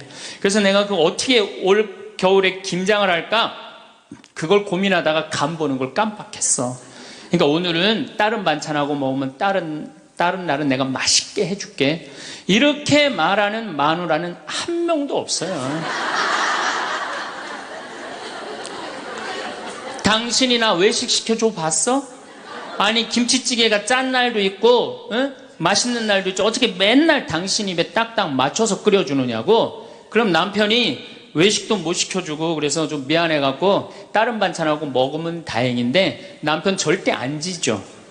너는 맨날 집에서 텔레비전만 보고 해는 일이 뭐 있느냐고. 집안 청소를 제대로 하느냐, 반찬을 맛있게 하느냐. 그러면은 부인이 당신이 나 옷 하나 제대로 안 사주고 그래서 나 텔레비전에서 그거 내 아이 쇼핑 하는 거다. 그럼 또 남편이 넌 시집 올 때 해갖고 온 게 뭐가 있는데. 이러면은 점점 김치찌개로 시작해서 부부 능력 시집 올 때까지, 그리고 이제 나중에는 이렇게 사느니 너 죽고 나 죽자. 그래갖고 여러분들 뉴스 보도를 보면요, 자세히 보면요, 이런 뉴스가 굉장히 많이 나요. 아파트 15층에 느닷없이 14층에서 불이 나요. 그래갖고 소방관들이 와서 불을 끄고 주위 사람들 증언을 들어보면은 밤새 고함 소리가 오고 가고 난 뒤 불길이 치솟았다. 그러니까 이 홧김에 이렇게 사느니 너 죽고 나 죽자. 그래서 이불 방 한가운데다 갖다 놓고 석유 뿌리고 그리고 불 지르는 게 방화의 14%래요. 홧김에 지르는 불이 14%래요. 그 다음에 이 화라는 단어를 보면 불화자야. 여러분들 화가 나면 막 불이 나는 거야, 속에서. 이거를 다스리지 못하고 이거를 끄지 못하면은 우리가 점점 크게. 근데 화는 내면 낼수록 문제가 해결될까요? 문제가 꼬일까요? 화는 내면 낼수록 문제가 꼬여요. 제가 20년 전에 제가 알던 분 시동생이야. 근데 이 양반이 굉장히 다혈질이었어요. 성탄절 전날 불법 유턴을 하다가 걸렸어요. 걸려갖고 정경이 딱 잡아갖고 불법 유턴했습니다. 벌점 15점에 벌금 7만 원입니다. 나는 안 했다. 내가 분명히 봤습니다. 이놈의 새끼 안 했다는데 왜 자꾸 그러느냐? 너 경찰서장이 누구냐? 누굽니다. 그래 마침 친구였나 봐요. 내 친구인데 너 가만히 안 놔주겠다고 귀싸대기를 때렸어요. 정경 귀싸대기를. 그랬더니 정경이 가만히 있어요. 공무집행방해로 철창에 집어넣어버렸어요. 그래서 거기서 길길이 뛰다가 그 자리에서 뇌출혈로 죽었어요. 불법 유턴한 거 하나 때문에. 근데 우리는 그런 일들 참 많아. 옛날에도 공중전화 오래 한다고 그런 사건도 있었죠. 그냥 아무것도 아닌데 그냥 조금만 한 번만 내가 이 고개를 숙이면 되는데. 저도 강의 다니느냐고 멀리 강의 갈 때 시간은 다가오고 차는 막히고 그러면 제가 불법 유턴도 많이 하고 빨간불일 때 건너도 많이 가요. 정말로. 왜냐하면 나를 기다리는 분이 보통 500명, 1000명인 경우가 많잖아요. 서울 올 때가 제일 그럴 때가 많아요. 딱 걸리면은 저는 딱 문 내리고 로만 칼라 딱 보여주면서 제가 뭐라고 그러냐면 정말 미안하다. 내가 불법 유턴한 거, 내가 신호 어긴 거 인정한다. 그렇지만 내가 강의가 있어서 그러니까 좀 잘 좀 봐줘라. 그런 경찰들이 대부분은요, 침 뱉은 거, 안전벨트 안 한 거, 벌점 없는 걸로 끊어주지 굳이 그거 벌점 매기면서 끊어주는 경찰 없어요. 인생 살아가면서 고개를 한 번만 숙이면은 문제가 해결될 때가 너무 많아요. 근데 그 한 번을 숙이는 게 우리가 안 될 때가 참 많아요. 가끔 잘 하다가도 어느 날 안 숙여지는 날이 있죠. 그거를 숙이는 것을 훈련이 된 사람이 성숙한 사람이에요. 그 사람이 정말로 어디다 내놔도 그 사람 문제 없이 살 사람이에요.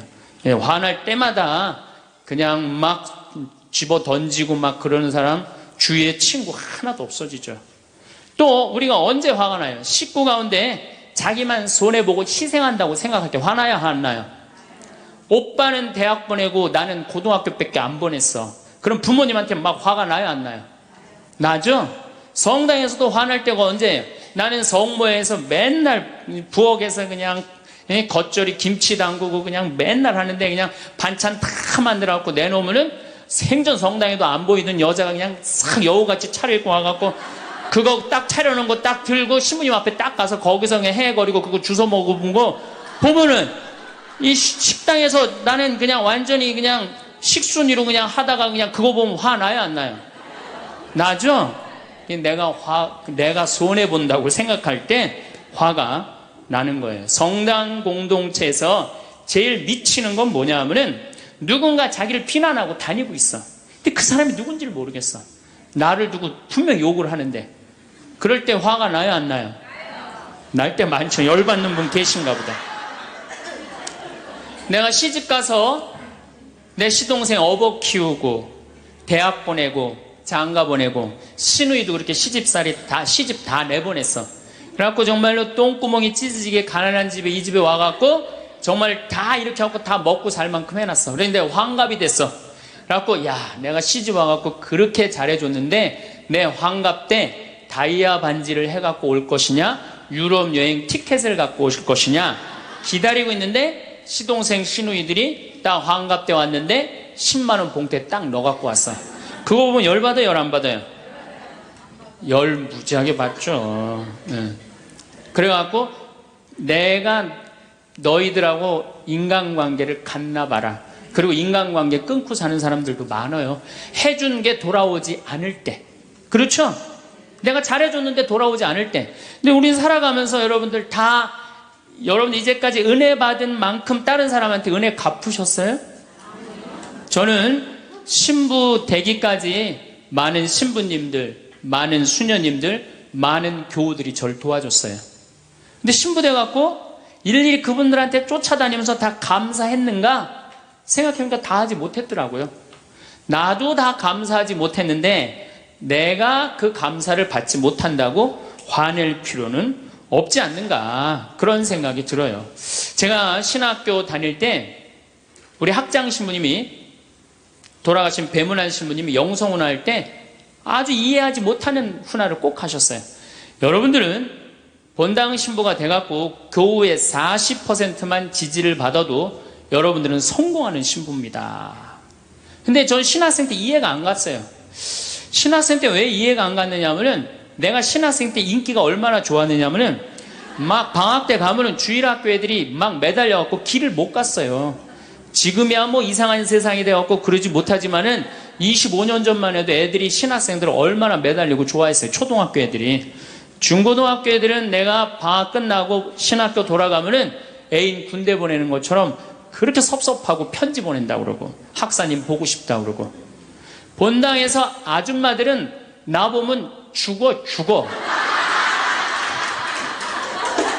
좋아서. 그런데 신부가 돼갖고 교우의 40%가 나를 지지해주지 않는다? 신학생 때도 인기가 이 정도라면 본당 신부 돼갖고 인기가 더 높을 거 아니에요. 그래서 신학교 그 영성문화를 이해를 못했어요. 근데 막상 제가 신부가 되고 보니 교우의 40% 지지받는 거는요 하늘의 별 따기보다도 어렵더라고요. 왜냐하면은 우리나라 지금 통계적으로 미사 참여율이 25% 나와요. 그러니까 정말로 그 신부님이 지지받는 신부님이다. 제대로 40% 지지받는 신부님이다. 그러면은 교우의 40% 미사 참여율 나와야 될 거 아니에요. 그러니까 교우가 1000명이라면 400명은 나와야 될 거 아니에요. 2000명이라면 800명이라면 나와야 되는데 2000명 중에 800명 나오는 본당은 없어요. 2000명이라면 한 500명 정도, 600명 정도 나와요. 많이 나와요. 우리나라 평균적으로. 그러니까 40% 지지받는다는 게 어려워. 예수님은 나 환자 10명 고쳐줬는데 몇 명 돌아왔죠?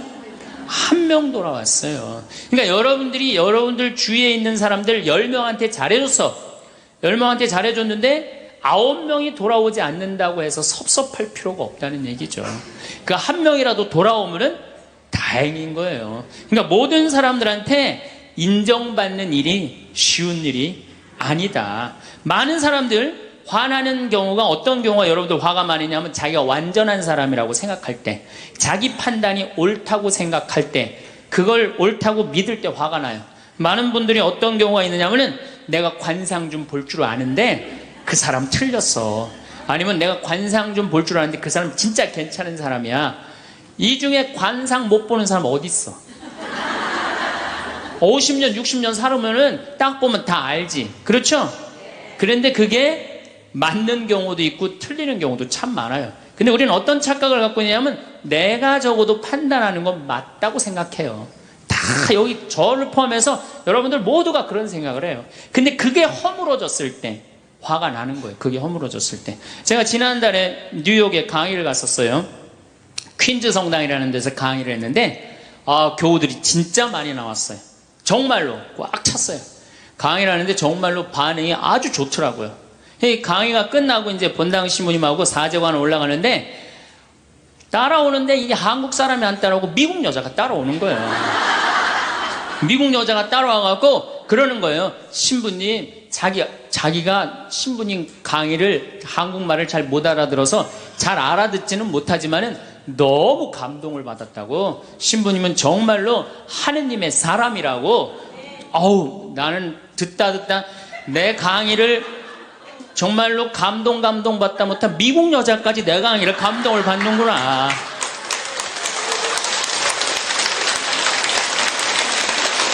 그래갖고 기분이 너무 좋아갖고 이제 그 여자하고 얘기를 하고 있는데 본당 신부님이 자꾸 나를 끄는 거예요. 사정안에 빨리 가자고. 나 지금 미국 여자하고 얘기하는데 지금 본당 신부님이 내 팔을 자꾸 끄는 거예요. 그래갖고 아니 신부님 나 좀 빨리 가자고. 나를 본당 신부님이 가자고 그랬는데 어떻게 가자고 그랬더니 본당 신부님이 조금 지나가더니 신부님이 그러는 거예요. 신부님 저 여자 이거라고 이거.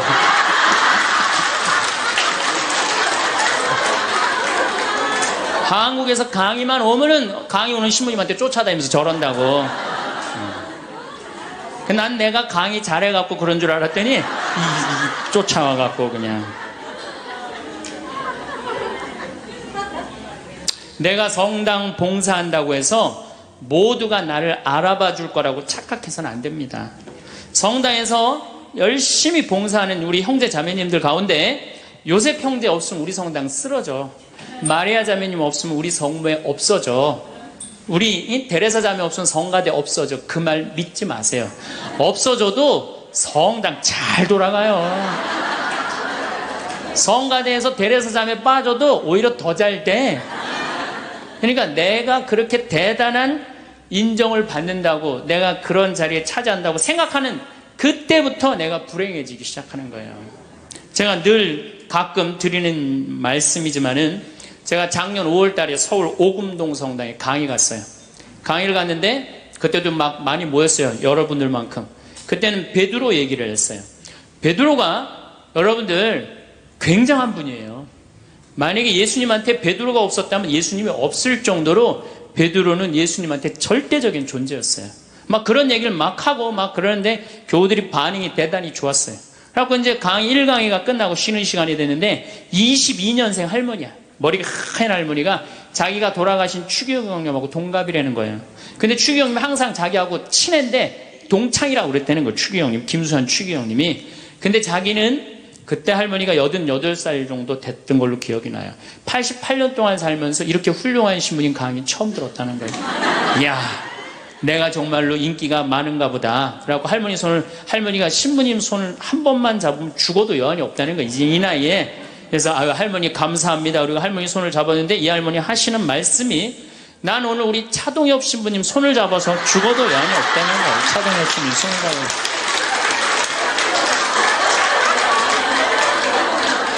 그래서 제가 그랬죠. 할머니, 저는 차동엽 신부가 아닙니다. 저는 황창현 신부입니다. 그렇게 분명히 말씀을 드렸는데 이 할머니는 황창현이라는 사람을 알지도 못하는 거예요. 그래갖고 또 뭐 상담하고 싶다는 분들이 있어서 상담을 쭉 하고 있는데 저쪽에 있는 할머니가 안 가고 기다리고 계시더라고요. 사람들이 다 떠나는데 할머니가 또 오셨어요. 이 유명한 신부님 손 한번, 우리 차동엽 신부님 손 한번 더 잡아보자고.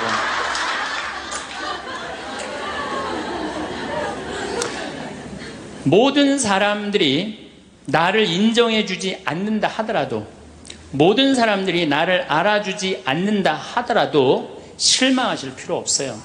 그리고 우리가 인생 살아가면서 모든 사람이 나를 인정해주는 일은 없어요. 그러니까 여러분들 가운데 모든 사람이 나를 좋아해. 이분은 사실은 나중에 불행의 씨를 갖고 있는 분이에요. 화의 씨를 갖고 있는 분이에요. 10명 중에 몇 명만 나를 좋아해도 성공해? 4명만 좋아해도 성공한 거예요. 아니, 10명 중에 1명만 나를 믿어줘도 여러분들은 실패한 인생이 아니에요. 9명은 나를 인정하지 않을 수도 있어요. 근데 가끔 나는 우리나라 연예인들을 보면 안타까워요. 연예인들 막 인기가 좋잖아요. 인기가 좋은데 막 따라다니잖아요.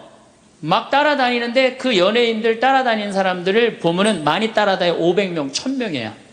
그러면은 국민의 5천만 명의 국민 중에 1000명 따라다니는데 그 1000명 속에서 자기가 인기가 완전히 있는 줄 아는 거예요. 완전히 그 1000명 속에서 파묻혀갖고 4999만 9천명은 그 사람이 누군지도 모를 수 있어요.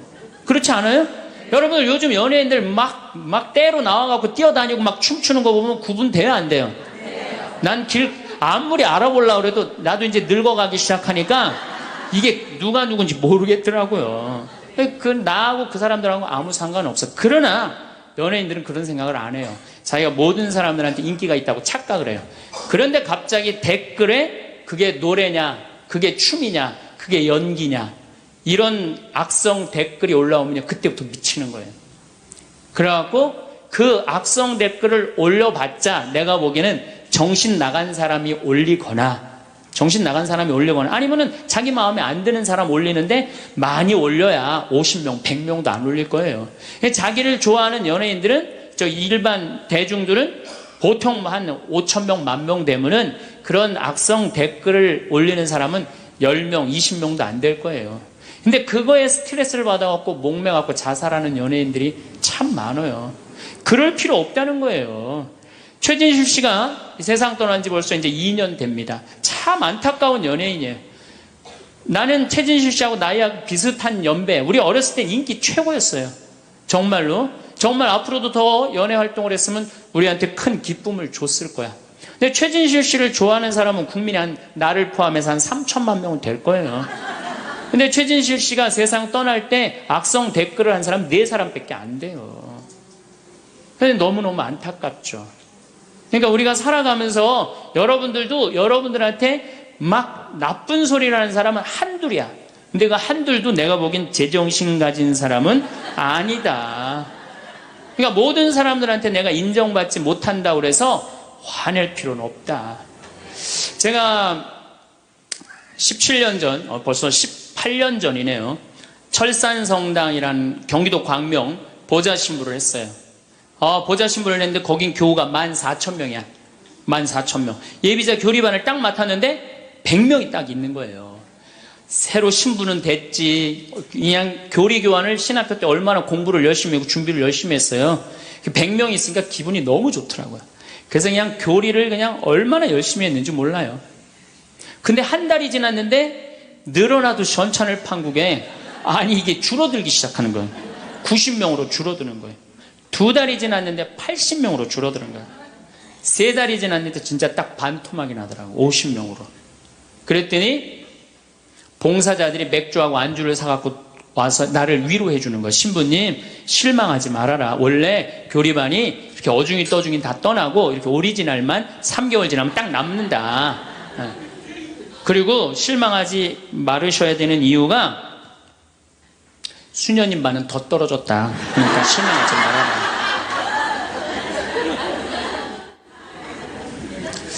그때 제가 뭐라고 그랬냐면, 여러분들은 요한복음 6장도 읽어보지 않았느냐. 요한복음 6장에 무슨 얘기가 나오냐면 예수님이 5,000명 먹인 기적 얘기가 나와요. 근데 요한복음 4장에 보면 예수님이 죽어가는 고간의 아들을 살려요. 그냥 예수님 활동하자마자 첫 기적은, 요한복음에서 첫 기적은 가나에 술 많게 하는 기적이고, 두 번째 기적이 뭐냐면은 죽어가는 고간의 아들을 살리는 거예요. 그 죽어가는 고간의 아들을 여러분들 본당 신부가 새로 발령받아 와서 내 아들이 암으로 막 죽어가. 근데 신부님이 가정방문 와갖고 내가 안수기도 한번 해볼게. 그래갖고 안수기도를 해줬는데 암으로 막 죽어가려고 그러는 아들이 살아났어. 그럼 그 신부님 인기가 본당에서 어떨 것 같아요? 성당 안 나오던 교우들도 그 신부님 구경하러 다 나올 거 미사참네. 예수님 엄청나게 따라다녔어요. 그런데 요한복음 5장에 보면 예수님이 38년 동안 벳자다 연못에서 누워있던 사람을 지나가다가 측은한 마음이 들어서 일으켜 세워요. 근데 신부님 우리 시어머니는 중풍으로 38년 동안 누워있었다고. 그럼 내가 또 한번 안수기도 해볼게. 가서 안수기도 했는데 시어머니가 38년 만에 일어났어. 그럼 본당 신부님 인기는 하늘을 찌르는 게 아니라 하늘을 뚫고 올라갈 거예요. 그 정도로 예수님 인기가 그렇게 좋았어요. 그래갖고 이 사람들이 예루살렘에서 예수님이 그런 기적을 하셨는데 예수님을 갈릴레아 호수까지 몇 명이 따라가느냐 하면 5천 명이 따라갑니다. 자기네들 스스로 제자라고 그러면서 5천 명이 따라가요. 5천 명이 따라가는데 보니까 3일 동안 이 사람이 밥을 못 먹어. 그러니까 예수님이 빵 5개, 물고기 2마리로 5천 명을 먹여요. 그러니까 당시 유대인들이 뭐라고 그러냐면 우리가 드디어 기다리던 왕이 왔다. 왕으로 억지로라도 모시자. 그래요. 그러니까 예수님이 딱 사라졌다가 저녁에 딱 나타나는데 갈릴레아 호수에 나타나는데 성서에 25에서 30 스타디온 정도 배가 떨어져 있었다고 그랬어요. 그럼 완 스타디온은 얼마냐? 한 200m 정도를 완 스타디온, 한 스타디온이라고. 여러분들 스타디온이 어디서 온 말이에요? 스타디움 한 바퀴를 돌고 있습니다. 그러잖아요. 그 스타디움이 성서에서 나오는 스타디온에서 나온 얘기예요. 그러니까 한 스타디온은 한 200m 정도 되는 거예요. 그걸 30 스타디온을 걸었다면은 얼마를 걸은 거냐면은 6km를 걸으면 무리를 쫙 미치는 거죠. 사람이 무리를 걸은 거를 보면 미치지 않아요? 만약에 여러분들 내가 강의한다고 저 뒤에서 걸어서 안 들어오고 공중부양으로 떠서 쫙 들어온다고 생각을 해봐. 강의할 필요 있어요, 없어요? 잠깐 떴다가 그냥 쫙 나가면 그걸로 끝이지. 그러니까 당시의 유대인들은 예수님한테 완전히 반한 거예요. 근데 다음날 예수님이 이상한 말을 해요. 참으로 확 끼얹어요. 내가 진실로 진실로 너희에게 말한다. 너희가 사람의 아들의 살을 먹지 않고 그의 피를 마시지 않으면 너희는 생명을 얻지 못한다. 그러나 내 살을 먹고 내 피를 마시는 사람은 영원한 생명을 얻고 나도 마지막 날에 그를 다시 살릴 것이다. 내 살은 참된 양식이고 내 피는 참된 음료다. 군중들이 눈이 동그래요. 여러분들은 살 먹고 피 먹는 얘기 하도 많이 들어서 안 이상하죠? 그런데 다른 종교인들이 우린 예수님 살 먹어, 예수님 피 마셔 그러면은 어떻게 생각할 것 같아요? 식인종 아니면 드라큘라 둘 중에 하나예요. 예수님 피 먹는 거면. 그러니까 당시의 유대인들이 뭐라고 그러냐면 이 말씀은 듣기가 너무 거북하다. 누가 듣고 있을 수 있겠는가? 그러니까 그러면서 떠나요. 그러니까 예수님이 당신의 말씀을 두고 투덜거리는 것을 속으로 아시고 그들에게 이르셨다. 이 말이 너희 귀에 거슬리느냐? 그리고 성서에 이렇게 우리에게 말합니다. 이 일이 일어난 뒤로 제자들 가운데 많은 사람이 되돌아가고 더 이상 예수님과 함께 다니지 않았다. 다 떠나간 거예요.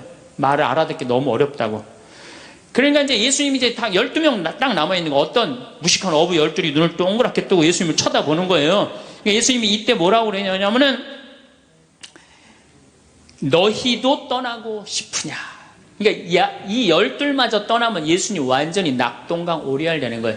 이때 대단한 인물이 하나 나옵니다. 누구냐? 베드로예요. 다 떠났음에도 불구하고 의리를 지킨 분이 베드로예요. 당신은 영원한 생명을 주시는 말씀을 가지고 있는데 우리가 어디를 갑니까?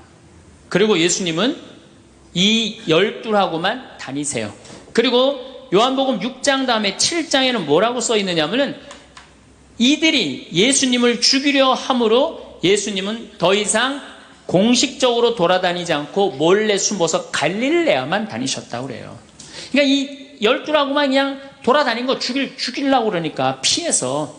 그러니까 예수님 그렇게 죽어가는 고간 아들 살리고 38년 동안 배짜다 연못에 누워있던 사람 살리고 5,000명 먹이고 생 난리를 쳐갖고 막 5,000명이 따라다니다가 결국은 몇 명 건졌느냐? 12명 건진 거예요. 여러분들 5,000명 중에 12명 건진 예수님이 나요? 100명 중에 50명 건진 제가 나요? 누가 나요? 내가 낫지 않아요? 아니 내가 예수님보다 나은데 뭐 예비 교우 50명 떨어졌다고 실망할 게 뭐 있어. 나는 가끔 한심한 레지오 단장들이 있어요. 신부님 우리 단원이 10명인데 오늘 2명밖에 안 나왔습니다. 그래서 둘이서 울면서 개응을 했습니다. 우리 레지오 해체해야 될까 봅니다. 이렇게 오는 단장이 있는데 한심한 단장이죠. 10명 중에 2명 나왔다 그러면 20% 지지받는 단장이야. 자, 5,000명 중에 12명 남긴 예수님이 나요? 10명 중에 2명 나온 단장이 나요? 누가 나? 단장이 훨씬 나은 거예요. 또 요즘 우리나라 구역 반모임 활성화를 위해서 굉장히 많이 노력하죠. 근데 많은 경우 반장님들, 구역장님들이 실망해요. 우리 구역이 10세대인데 3세대밖에 안 나온다. 4세대밖에 안 나온다. 이렇게 실망하는 분들이 굉장히 많아요. 그러면은 10세대 중에 3세대나 4세대 나오면은 이건 본당 신부보다 난 사람이에요. 예수님보다는 뭐 더 난 사람이고 실망할 필요가 뭐 있어. 예수님 뭐라 그러냐면 너희 중에 단 2-3 사람만 모여도 내가 그곳에 함께 있겠다. 그러면 됐지 뭐 이렇게 욕심이 많아요. 그러니까 여러분들 모든 사람들한테 인정받는 건 쉬운 일이 아니고 인정받으려고 할 때 우리 인생이 피곤해지고 화가 난다 이거예요. 여러분들 요즘 나는 가끔 텔레비전 보면서 총리들도 대통령도 막 신발 막 던지고 막 결함 막 던지고 그러잖아요. 대통령한테도. 우리가 남이 나한테 평가하는 게 전부는 아닙니다. 자기 소신, 자기 확신, 자기 멋이 있으면은요 누가 뭐라 그래도 별로 거기에 흔들리지 않아요. 근데 그냥 남들 말에 막 귀 기울이고 그냥 거기에 신경 쓰는 사람은 조금만 뭐가 있어도 화를 내고 자기를 주체하지 못하는 거예요.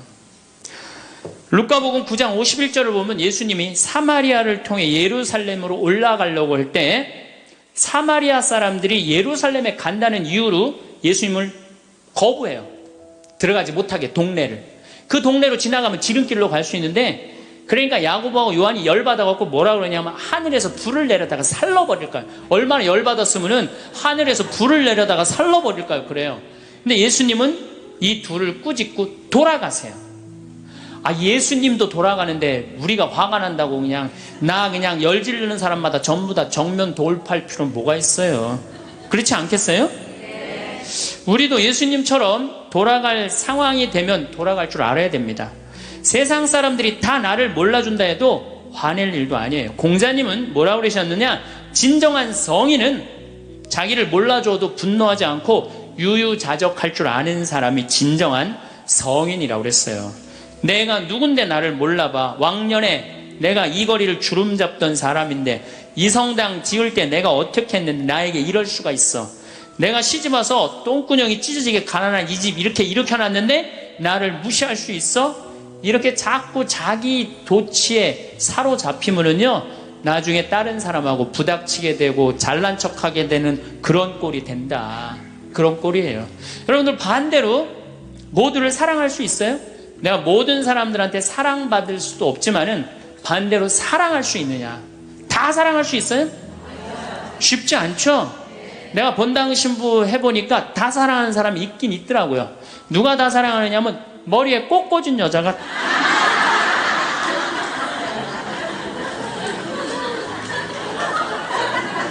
이게 모두를 사랑한다는 게 쉬운 게 아니에요. 근데 우리는 뭐에 지금 쇠뇌가 되어 있느냐면 성당에 나오면 어떻게 해야 된다고 생각해요? 모두를 사랑해야 된다고 생각하지 않아요?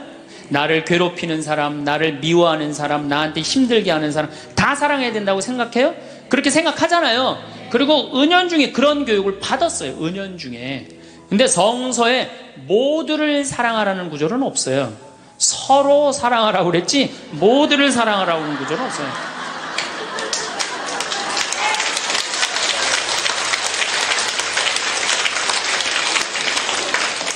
그러면은 이 모두를 이 사랑하는 게 얼마나 어려우느냐 요 얘기만 하고 다음 시간에 얘기하도록 하겠습니다. 사람은요 동그란 사람이 있고 네모난 사람이 있고 세모난 사람이 있고 별난 사람이 있어요. 그렇죠? 근데 꼭 사람 중에 삐죽한 사람이 있어요. 삐죽한 사람. 말 한마디라도 꼭 아프게 하는 사람이 있어요. 그래갖고 내가 그냥 마음 먹고 파마를 싹 했단 말이야. 마음 먹고. 그래갖고 이 동그란 사람이 파마를 딱 했는데 삐죽한 놈이 딱 와서 한마디 합니다. 파마를 왜 그렇게 했어? 얼굴이 떡판 같아 보이잖아. 그럼 이 동그란 사람 피가 뚝뚝 떨어져요? 안 떨어져요? 뚝뚝 떨어지는데 동그란 사람 특징은 뭐냐? 남한테 싫은 소리 하면 안 되는 줄 알고 있는 거예요. 그러니까 동그란 사람이 그렇게 내 가슴에 피가 떨어지면 한마디 해줘야 될 거 아니에요. 내가 떡판이든 뭐든 네가 무슨 상관이냐 이렇게 얘기를 해야 되는데 동그란 사람은 파마를 왜 그렇게 했어? 얼굴이 떡판 같잖아. 그러면 동그란 사람이 뭐라고 그러냐면 그러게 해다 보니 그렇게 됐네. 그리고 어디 가서 울기 시작하냐면 성당에 가서 울기 시작하는 거예요. 예수님 저 삐죽한 여자가 나보러 떡판이래요.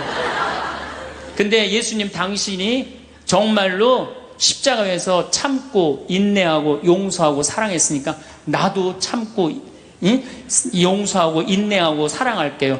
그래갖고 그냥 겨우 어떻게 주체할 수 없는 걸 다스려갖고 고해성사를 봤어. 고해성사를 봐갖고 용서를 했어. 자기하고 예수님하고 신부님하고는 화해를 했는데 그 삐죽한 사람하고는 화해했어 안 했어요?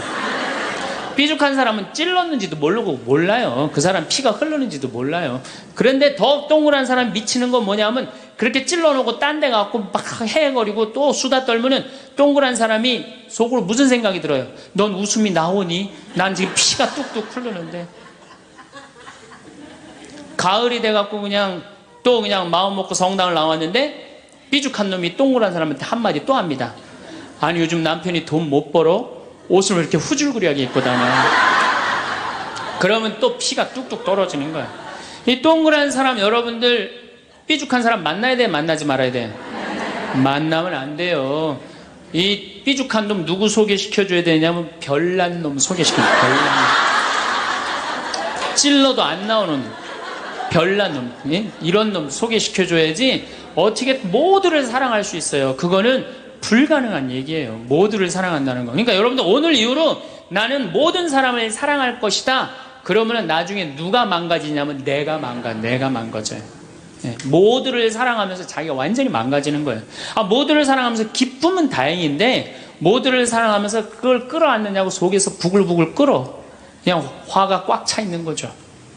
그러면은 다음 시간에 정말 모두를 사랑하는 일이 얼마나 어려운 일인지 이야기 나누도록 하겠습니다. 감사합니다. 인생이 잘 풀리고 운이 열리는 얼굴이 되기 위해서는 반드시 이것을 알아야 합니다.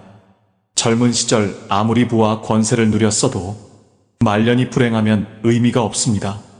젊어서 고생은 사서도 한다고 했지만 노년 시절 궁핍함은 인생에서 꼭 피해야 하는 세 가지 중 하나로 꼽히는데요. 특히 노년기의 운은 건강과 직결되어 있기 때문에 더욱 그렇습니다. 젊은 시절 한 나라를 쥐락펴락하다시피 했으나 말년운이 좋지 않은 사례를 보면서 더욱 나의 말년운에 관심이 갑니다. 여러분, 보통 정해진 사주팔자는 바꿀 수 없다고 하지만 관상은 예외라는 것 아시나요? 관상학에 따르면 인상을 바꿀 수 있다고 하는데요. 말년운이 좋은 관상은 따로 있다고 하지만 혹 그렇게 생기지 않았더라도 너무 걱정 안 하셔도 됩니다. 말년운이 좋아지는 얼굴로 만들면 됩니다. 그래서 오늘은 불을 불러오는 관상 만드는 방법과 말년운이 좋은 관상은 어떤 특징이 있는지 살펴보겠습니다. 지금이라도 내 얼굴을 짚어보시고 오늘부터라도 말년운을 관리하시길 바랍니다. 말년복을 불러오는 관상 만드는 방법 첫 번째, 윤기 있는 피부입니다. 굳이 관상이 아니더라도 인상학적으로도 얼굴에 윤기가 있으면 훨씬 젊어 보인다고 하는데요. 얼굴이 푸석푸석하고 윤기가 없고 늘어지거나 피곤해 보인다면 사람들이 좋아할 리가 없겠죠. 관상학이나 인상학이나 결국은 사람의 눈으로 보고 판단하는 것이라는 겁니다. 여러분, 부티나는 얼굴을 한번 연상해 보세요. 앞서 말씀드린 푸석푸석한 피부, 피곤해 보이는 윤기 없는 얼굴을 가진 사람과 매칭이 되시나요? 관상학적으로도 얼굴에 윤이 나지 않는다면 절대 성공할 수 없다라고 말을 하고 있습니다. 일반적으로 성공한 연예인들을 TV에서 보면 얼굴에 윤이 반들반들하지요. 성공한 부자들, 유명한 정치인들도 예외가 아닙니다. 피부가 반들반들하다 못해 빛이 반사될 정도입니다. 타고난 자기 얼굴을 어떻게 관리하느냐에 따라 운명은 확 달라집니다. 사람의 생김새는 취향에 따라 분명 차이가 납니다. 이목구비가 그리 조화롭지 못해도 얼굴에 윤기가 나면 잘생기거나 예뻐 보이기까지 합니다. 심리학에서는 첫인상 효과라는 것이 있는데요. 어떻게든 남에게 나의 이미지를 좋게 심어주는 것은 중요한 일입니다. 하여 첫인상을 좋게 만드는 최고의 수단이 바로 윤이 나는 피부를 만드는 것입니다. 두 번째는 생기 있는 얼굴입니다. 지인을 만나면 이런 말 한 번씩 하시죠. 무슨 일 있어? 얼굴이 왜 이렇게 힘들어 보여? 얼굴이 폈네? 무슨 좋은 일 있어? 이렇게 얼굴에는 우리의 마음이 다 드러나게 됩니다. 또 사람을 보고 끼가 많아 보인다거나 공부를 잘하게 생겼다거나 착해 보인다거나 이건 역시 얼굴로 그 사람을 판단하는 것입니다. 그렇다면 마음이 활기차고 자신감이 있다면 이 또한 얼굴에 반드시 나타나게 되겠죠. 이처럼 상학에서도 생기가 있는 얼굴, 사기가 있는 얼굴이라고 구분하는 것입니다. 항상 긍정적으로 모든 것을 좋게 보려고 생각하셔야 됩니다. 얼굴이 푹 사가 있는 사람과 친해지고 싶은 사람은 아마 없을 것입니다. 운은 항상 자신의 마음에 의해 만들어지고 이 마음은 좋은 운이 생성될 때 가장 먼저 얼굴에 나타난다 하여 상학에서는 운이 다해지는 사람, 운이 하강하는 사람, 죽음의 그림자가 드리워지는 사람은 미간과 이마, 광대가 탁해진다고 하고 운이 살아나고 번영할 사람은 그곳에서 빛이 난다고 합니다. 되도록 나쁜 마음을 떨쳐버리셔야 이렇게 얼굴에 생기가 생겨 여러분의 운이 트이게 되는 것입니다. 세 번째는 미간을 피셔야 합니다. 관상학에서 미간은 행운이 들어오는 통로라고 했습니다. 미간을 찡그리면 대문을 잠그는 것과 같아 행운이 들어오지를 못합니다. 미간에 주름이 있다면 아침에 일어나서 엄지손가락으로 미간을 문질러 펴줘야 합니다. 그러면 뭉쳐진 근육이 풀리면서 어느 순간 미간이 환하게 펴지게 됩니다. 또한 근본적으로 미간을 펴는 가장 좋은 방법은 웃는 것입니다. 긍정적인 생각과 좋은 행동을 하면 자연히 미간이 펴집니다. 사소한 일이라도 즐거움을 부여해 웃으셔야 됩니다. 또 항상 상대에게 은은한 미소를 띄우셔야 됩니다. 심리학적으로도 웃음을 띤 얼굴이 그렇지 않은 얼굴보다 호감도가 훨씬 뛰어나다고 수도 없이 발표되었는데요. 이것이 운을 얻는 최고의 수단입니다. 즉 미간을 펴야 인생도 펴집니다. 네 번째는 입꼬리를 올리셔야 됩니다. 입은 모든 물길이 모이는 바다이고 입술은 바닷물을 가두는 제방이라고 했습니다. 이런 제방은 물보다 높이가 높아야 합니다. 입꼬리가 위로 향하는 것은 제방이 물보다 높아 물이 넘쳐나지 않는 것과 같습니다. 반면 입꼬리가 처지면 제방이 터져 물이 넘쳐 흐르는 것과 같지요.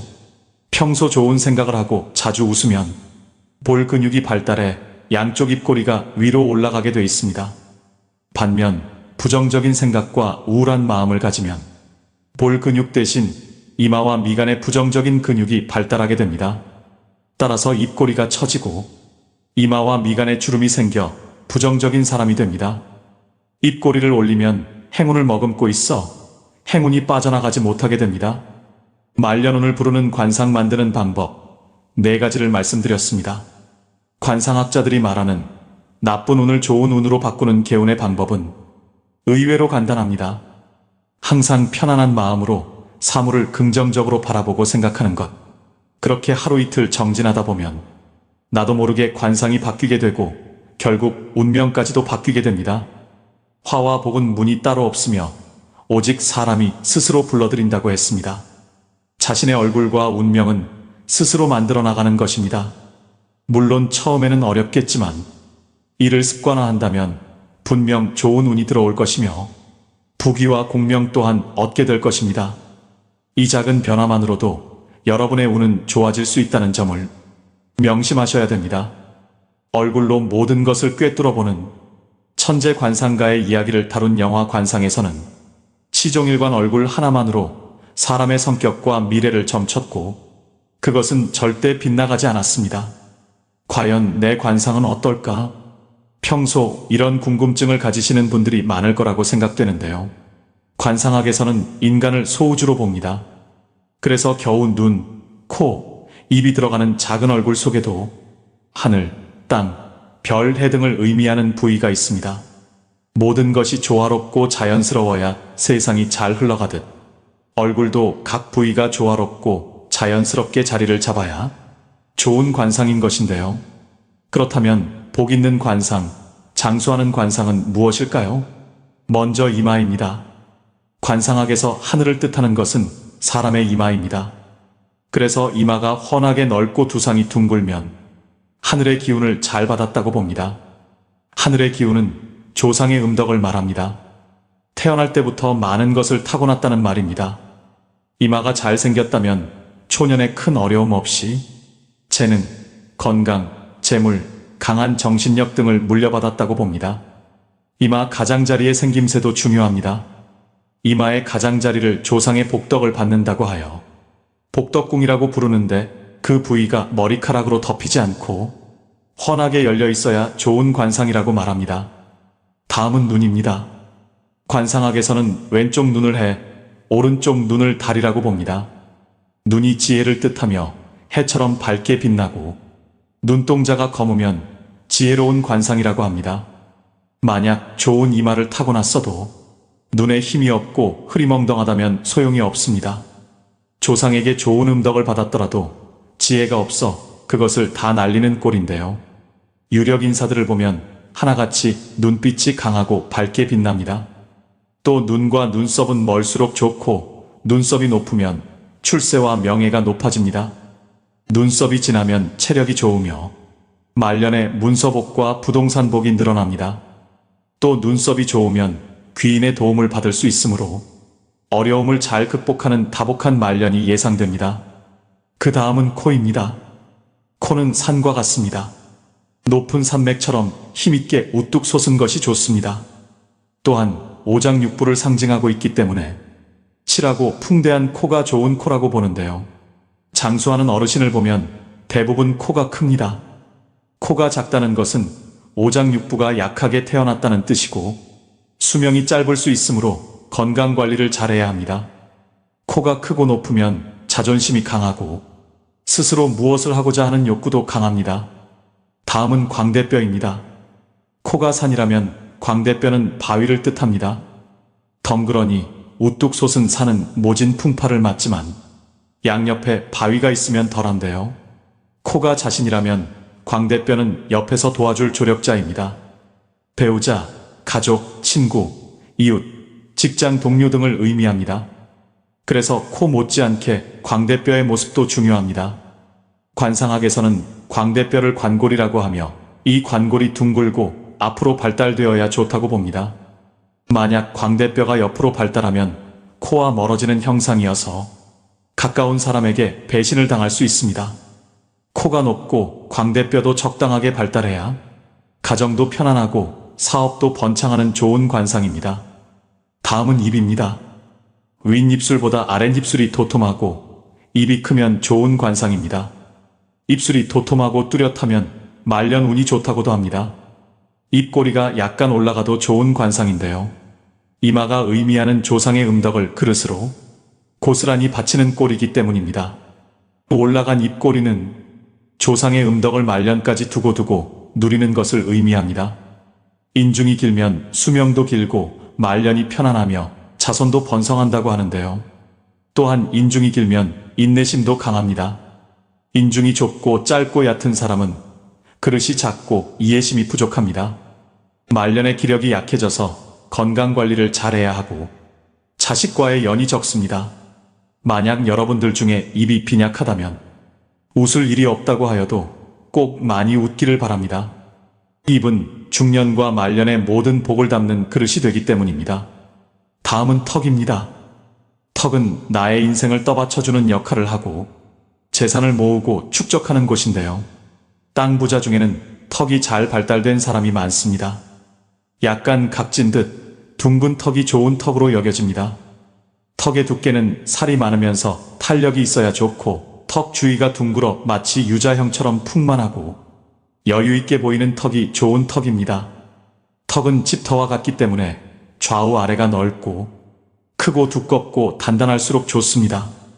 이런 턱은 노년의 풍요로운 삶을 영위할 수 있고 아랫사람들이 잘 따르게 됩니다.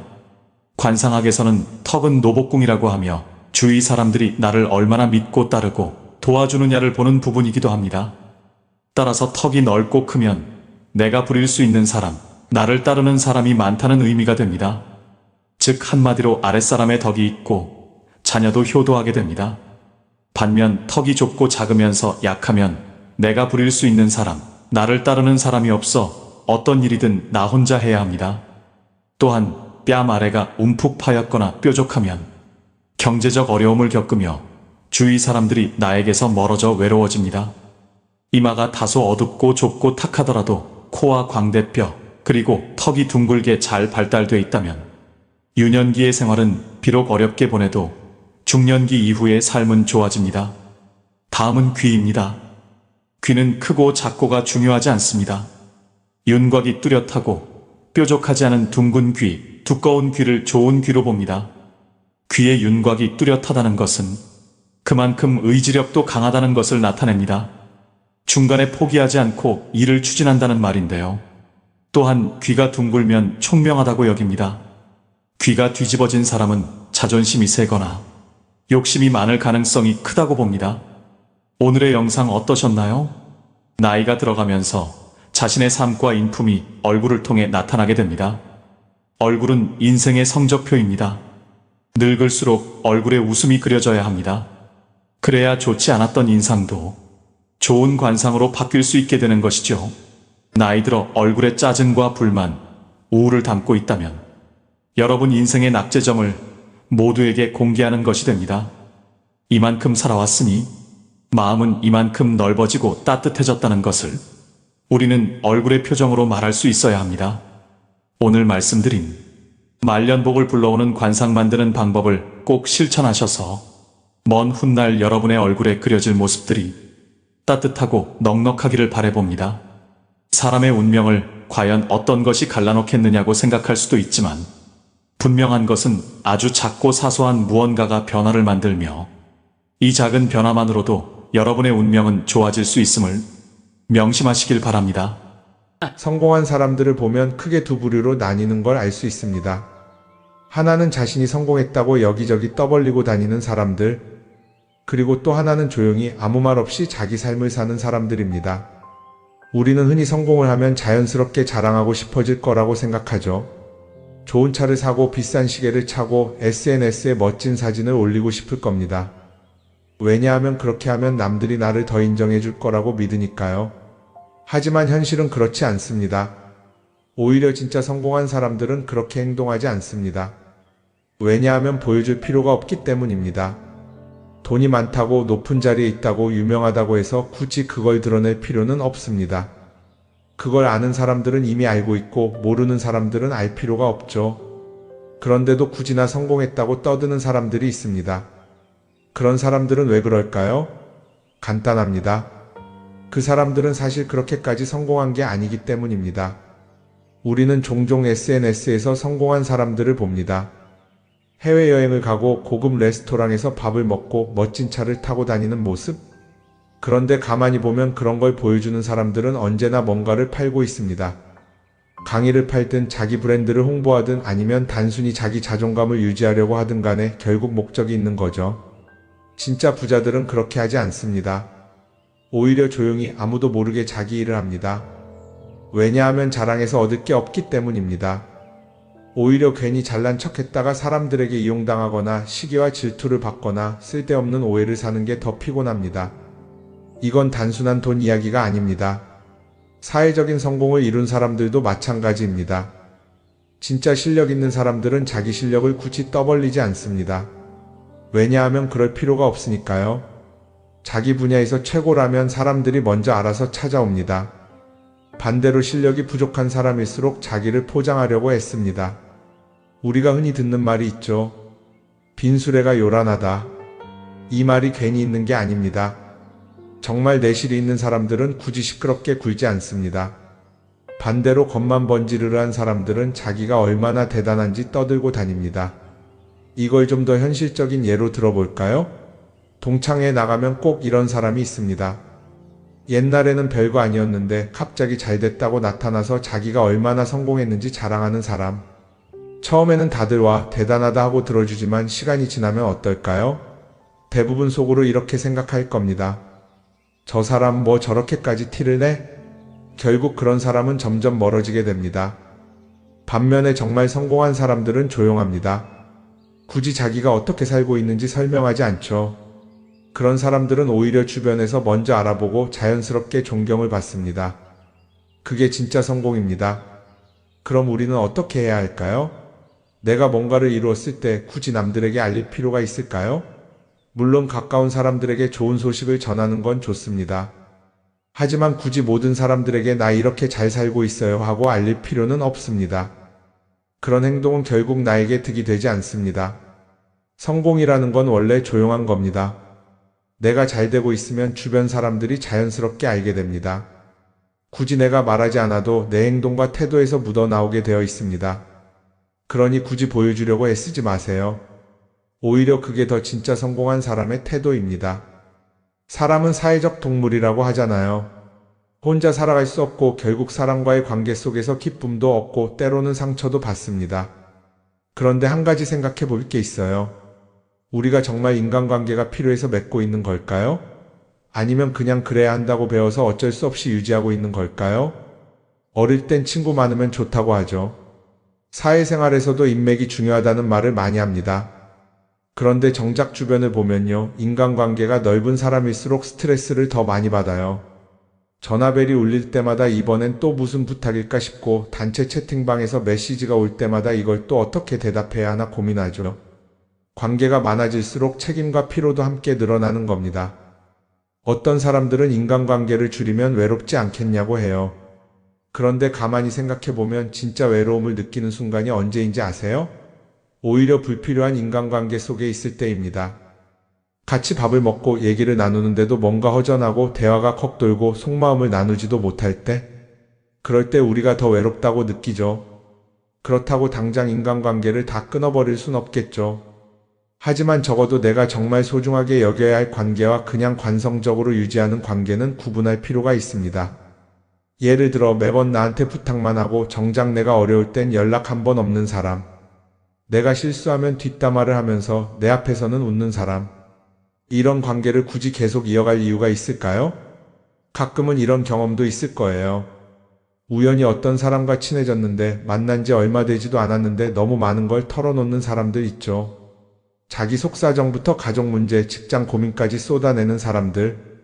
이런 경우 두 가지의 가능성이 큽니다.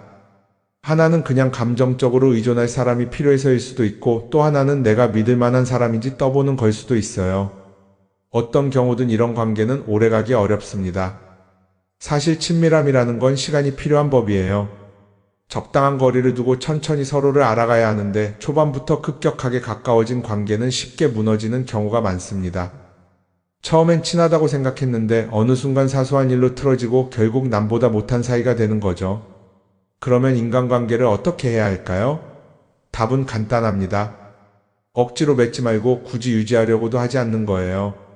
내가 편한 관계라면 자연스럽게 이어질 것이고 그렇지 않다면 서서히 멀어질 겁니다. 그리고 그걸 억지로 붙잡지 않아도 괜찮습니다. 관계를 유지하는데 에너지를 쓰기보다는 정말 소중한 관계에 집중하는 게 더 낫지 않을까요? 어떤 사람은 내가 인간관계를 줄이면 나중에 나 혼자 남는 거 아니냐 걱정하기도 해요. 그런데 생각해보면요. 진짜 나를 위하는 사람은 많지 않아요. 인간관계를 줄인다고 해서 완전히 혼자가 되는 게 아닙니다. 오히려 불필요한 관계를 정리하고 나면 남아있는 관계들이 더 단단해지고 가치 있게 느껴질 겁니다. 예전엔 인맥이 자산이라는 말을 많이 했어요. 그런데 요즘은 꼭 그렇지도 않죠. 오히려 불필요한 인간관계가 많으면 그게 짐이 될 수도 있어요. 적당한 거리, 적당한 선. 이걸 잘 지키는 게 결국엔 가장 편한 인간관계를 유지하는 방법 아닐까요? 한번 곰곰이 생각해 보세요. 지금 내 주변에 있는 사람들 중에서 내가 정말 편하게 만날 수 있는 사람이 몇 명이나 되는지, 내가 억지로 맞춰주고 있는 관계는 없는지, 관계를 줄이면요, 외로워지는 게 아니라 오히려 더 자유로워집니다. 그리고 자유로워진 만큼 내 인생에서 정말 중요한 것에 집중할 수 있게 됩니다. 인간관계 너무 많은 걸 신경 쓰다 보면 정작 중요한 걸 놓칠 수 있어요. 그러니까 이제는 한 번쯤 정리해보는 것도 나쁘지 않을 겁니다. 사람들이 돈을 많이 벌고 싶어 하는 이유가 뭘까요? 단순히 돈이 많으면 좋으니까? 물론 그것도 있겠지만 사실 돈을 원하는 진짜 이유는 더 나은 삶을 살기 위해서겠죠. 그런데 문제는 돈을 많이 번다고 해서 반드시 삶이 나아지는 건 아니라는 겁니다. 오히려 더 많이 벌수록 더 많이 쓰게 되는 경우가 많아요. 가끔 이런 생각해 본 적 없으세요? 예전에는 돈이 지금보다 훨씬 적었는데 이상하게 그때가 더 여유로웠던 것 같다. 왜 그럴까요? 사실 우리가 원하는 건 돈 그 자체가 아니라 돈을 통해 얻을 수 있는 자유인데 돈을 벌면 벌수록 그 자유를 잃어버리는 경우가 많아요. 더 좋은 차, 더 좋은 집, 더 좋은 옷을 사면서 점점 더 많은 돈이 필요해지고 결국엔 돈을 벌기 위해 또다시 일해야 하는 악순환에 빠지게 되는 거죠. 한번 생각해 봅시다. 우리가 정말 필요해서 뭔가를 사는 경우가 얼마나 될까요? 필요해서라기보다는 남들이 가지고 있으니까, 없어 보이기 싫으니까, 혹은 그냥 기분 전환을 위해서 소비하는 경우가 훨씬 많아요. 그리고 그런 소비를 할 때마다 스스로 이렇게 합리화를 하죠. 이 정도는 나를 위한 투자야. 그런데 가만히 보면 그 소비가 진짜 나를 위한 소비인지 아니면 그냥 사회가 만든 기준에 끌려가고 있는 건지 헷갈릴 때가 많습니다. 예를 들어 예전에는 스마트폰 하나면 충분했는데 이제는 스마트워치도 있어야 하고 무선 이어폰도 필요하고 태블릿도 있어야 할 것 같고, 하나를 사면 또 다른 무언가가 필요해지는 시기예요. 사실 이건 우리가 그렇게 만들어진 겁니다. 광고도 그렇고 SNS도 그렇고 자꾸 우리에게 이렇게 말하죠. 이걸 사야 더 행복해질 수 있어요. 그런데 정작 그걸 사고 나면 어때요? 처음 며칠은 좋죠. 그런데 시간이 지나면 또 다른 걸 사고 싶어져요. 왜냐하면 물건이 우리를 오래 행복하게 만들어주지는 않거든요. 특히 요즘은 SNS가 이런 소비 심리를 더 부추기는 것 같아요. 예전에는 친구들끼리 만나서 나 새로 샀어 하고 자랑하는 게 전부였는데 이제는 SNS에 올리면서 전 세계 사람들에게 보여주잖아요. 그러다 보니까 남들도 다 뭔가를 사서 올리고 나도 따라해야 할 것 같은 기분이 드는 거예요. 그런데 중요한 건 그 사람들도 사실은 나와 똑같은 기분이라는 겁니다. 내가 남을 부러워하는 만큼 나도 누군가에게 부러움을 사려고 애쓰고 있는 거죠. 결국 끝없는 비교와 소비 속에서 진짜 중요한 걸 놓치게 되는 겁니다. 한번 이렇게 생각해보면 어떨까요? 만약 내가 지금부터 딱 1년 동안 불필요한 소비를 하지 않는다면 내 삶이 어떻게 변할까? 아마 처음에는 답답할 수도 있어요. 사고 싶었던 걸 참아야 하니까. 그런데 그걸 몇 번 참고 나면 어느 순간 깨닫게 될 겁니다. 내가 굳이 이걸 안 사도 괜찮네? 그렇게 불필요한 소비가 줄어들면 자연스럽게 돈이 쌓이겠죠. 그런데 돈이 쌓이는 것보다 더 중요한 게 있어요. 바로 마음의 여유가 생긴다는 겁니다. 돈을 쓰지 않는다고 해서 불행해지는 게 아니라 오히려 소비로부터 자유로워지면서 진짜 행복을 찾을 수 있어요. 물론 이걸 실천하는 게 쉽지는 않겠죠. 우리 주변에는 소비를 부추기는 것들이 너무 많으니까요. 하지만 적어도 이런 건 해볼 수 있습니다. 뭔가를 사고 싶을 때 한 번만 스스로에게 물어보는 거예요. 이게 정말 나한테 필요한 걸까? 아니면 그냥 순간적인 욕심일까? 만약 그 질문을 던졌을 때 5초 안에 당연히 필요하지 라는 답이 나오지 않는다면 사실 그건 없어도 되는 물건일 가능성이 큽니다. 정말 필요한 건 고민할 필요도 없이 바로 떠오르거든요. 그러니까 이제는 한 번쯤 생각해 봐야 할 것 같아요. 나는 지금 내가 원하는 삶을 살고 있는 걸까? 아니면 남들이 만든 기준에 맞추기 위해 내 시간을 팔고 있는 걸까? 소비를 줄인다는 건 단순히 돈을 아끼는 게 아닙니다. 그건 결국 내 삶의 선택권을 되찾는 일이거든요. 돈을 많이 버는 것도 중요하지만 더 중요한 건 그 돈을 어떻게 쓰느냐입니다. 그리고 때로는 아무것도 사지 않는 게 최고의 선택일 수도 있어요. 우리는 요즘 SNS 없이 사는 게 거의 불가능한 시대에 살고 있죠. 아침에 눈 뜨자마자 휴대폰을 확인하고 출근길에도 SNS를 보고 잠들기 전까지도 계속 들여다봅니다. 그러면서 남들이 어떻게 사는지 보고 나도 모르게 비교하게 되고 때로는 초조해지기도 하죠. SNS에 올라오는 사진들 한번 보세요. 맛집에서 멋진 음식을 먹고 해외여행을 다니고 좋은 옷을 입고 성공한 삶을 사는 사람들. 그런데 가만히 보면 이 사람들이 정말 행복해서 저런 사진을 올리는 걸까요? 아니면 그냥 행복해 보이고 싶은 걸까요? 실제로 SNS에 가장 많이 올라오는 사진이 뭔지 아세요? 남들이 부러워할 만한 순간들입니다. 집에서 편하게 쉬고 있는 모습이나 출근길에 지친 얼굴, 어제 먹다 남은 배달 음식 사진 같은 건 잘 안 올리죠. 대신 멋진 레스토랑, 명품 가방, 고급 호텔 같은 것들이 올라옵니다. 왜 그럴까요? 결국 SNS는 보여주기 위한 공간이기 때문입니다. 여기서 중요한 게 있어요. 우리가 SNS에서 보는 건 그 사람의 삶 전체가 아니라 편집된 일부 장면이라는 겁니다. SNS는 마치 한 편의 다큐멘터리나 영화처럼 잘 꾸며진 장면들만 보여줍니다. 그런데도 우리는 그걸 보면서 아, 저 사람은 나보다 더 행복하구나 하고 착각하죠. 예를 들어 SNS에서 한 친구가 해외여행을 가서 아름다운 풍경을 찍어 올렸다고 해볼게요. 우리는 그걸 보면서 부럽다, 나도 저렇게 살고 싶다라고 생각하겠죠. 그런데 정작 그 친구는 사진을 찍고 나서도 일 때문에 스트레스를 받고 있을 수도 있고 여행 비용을 감당하느라 카드가 걱정을 하고 있을 수도 있습니다. 그 부분은 우리는 알 수가 없죠. 그런데 문제는 이렇게 남들과 비교하는 습관이 쌓이면 결국 내 삶이 초라하게 느껴진다는 겁니다. 원래는 그냥 조용히 살아도 괜찮았는데 SNS를 보고 나면 나만 뒤처지는 것 같고 뭔가를 더 해야 할 것 같고 괜히 불안해지죠. SNS는 기본적으로 사람들의 비교 심리를 자극합니다. 남들이 가진 걸 나도 갖고 싶게 만들고 남들이 하는 걸 나도 해야 할 것 같은 기분이 들게 만들죠. 그러다 보니 필요하지도 않은 걸 사게 되고 무리해서라도 화려한 곳에 가게 되고 남들에게 보여주기 위해 사는 삶을 살게 됩니다. 그럼 어떻게 해야 할까요? 사실 정답은 간단합니다. SNS에서 보이는 것들을 고지고대로 믿지 않는 것입니다.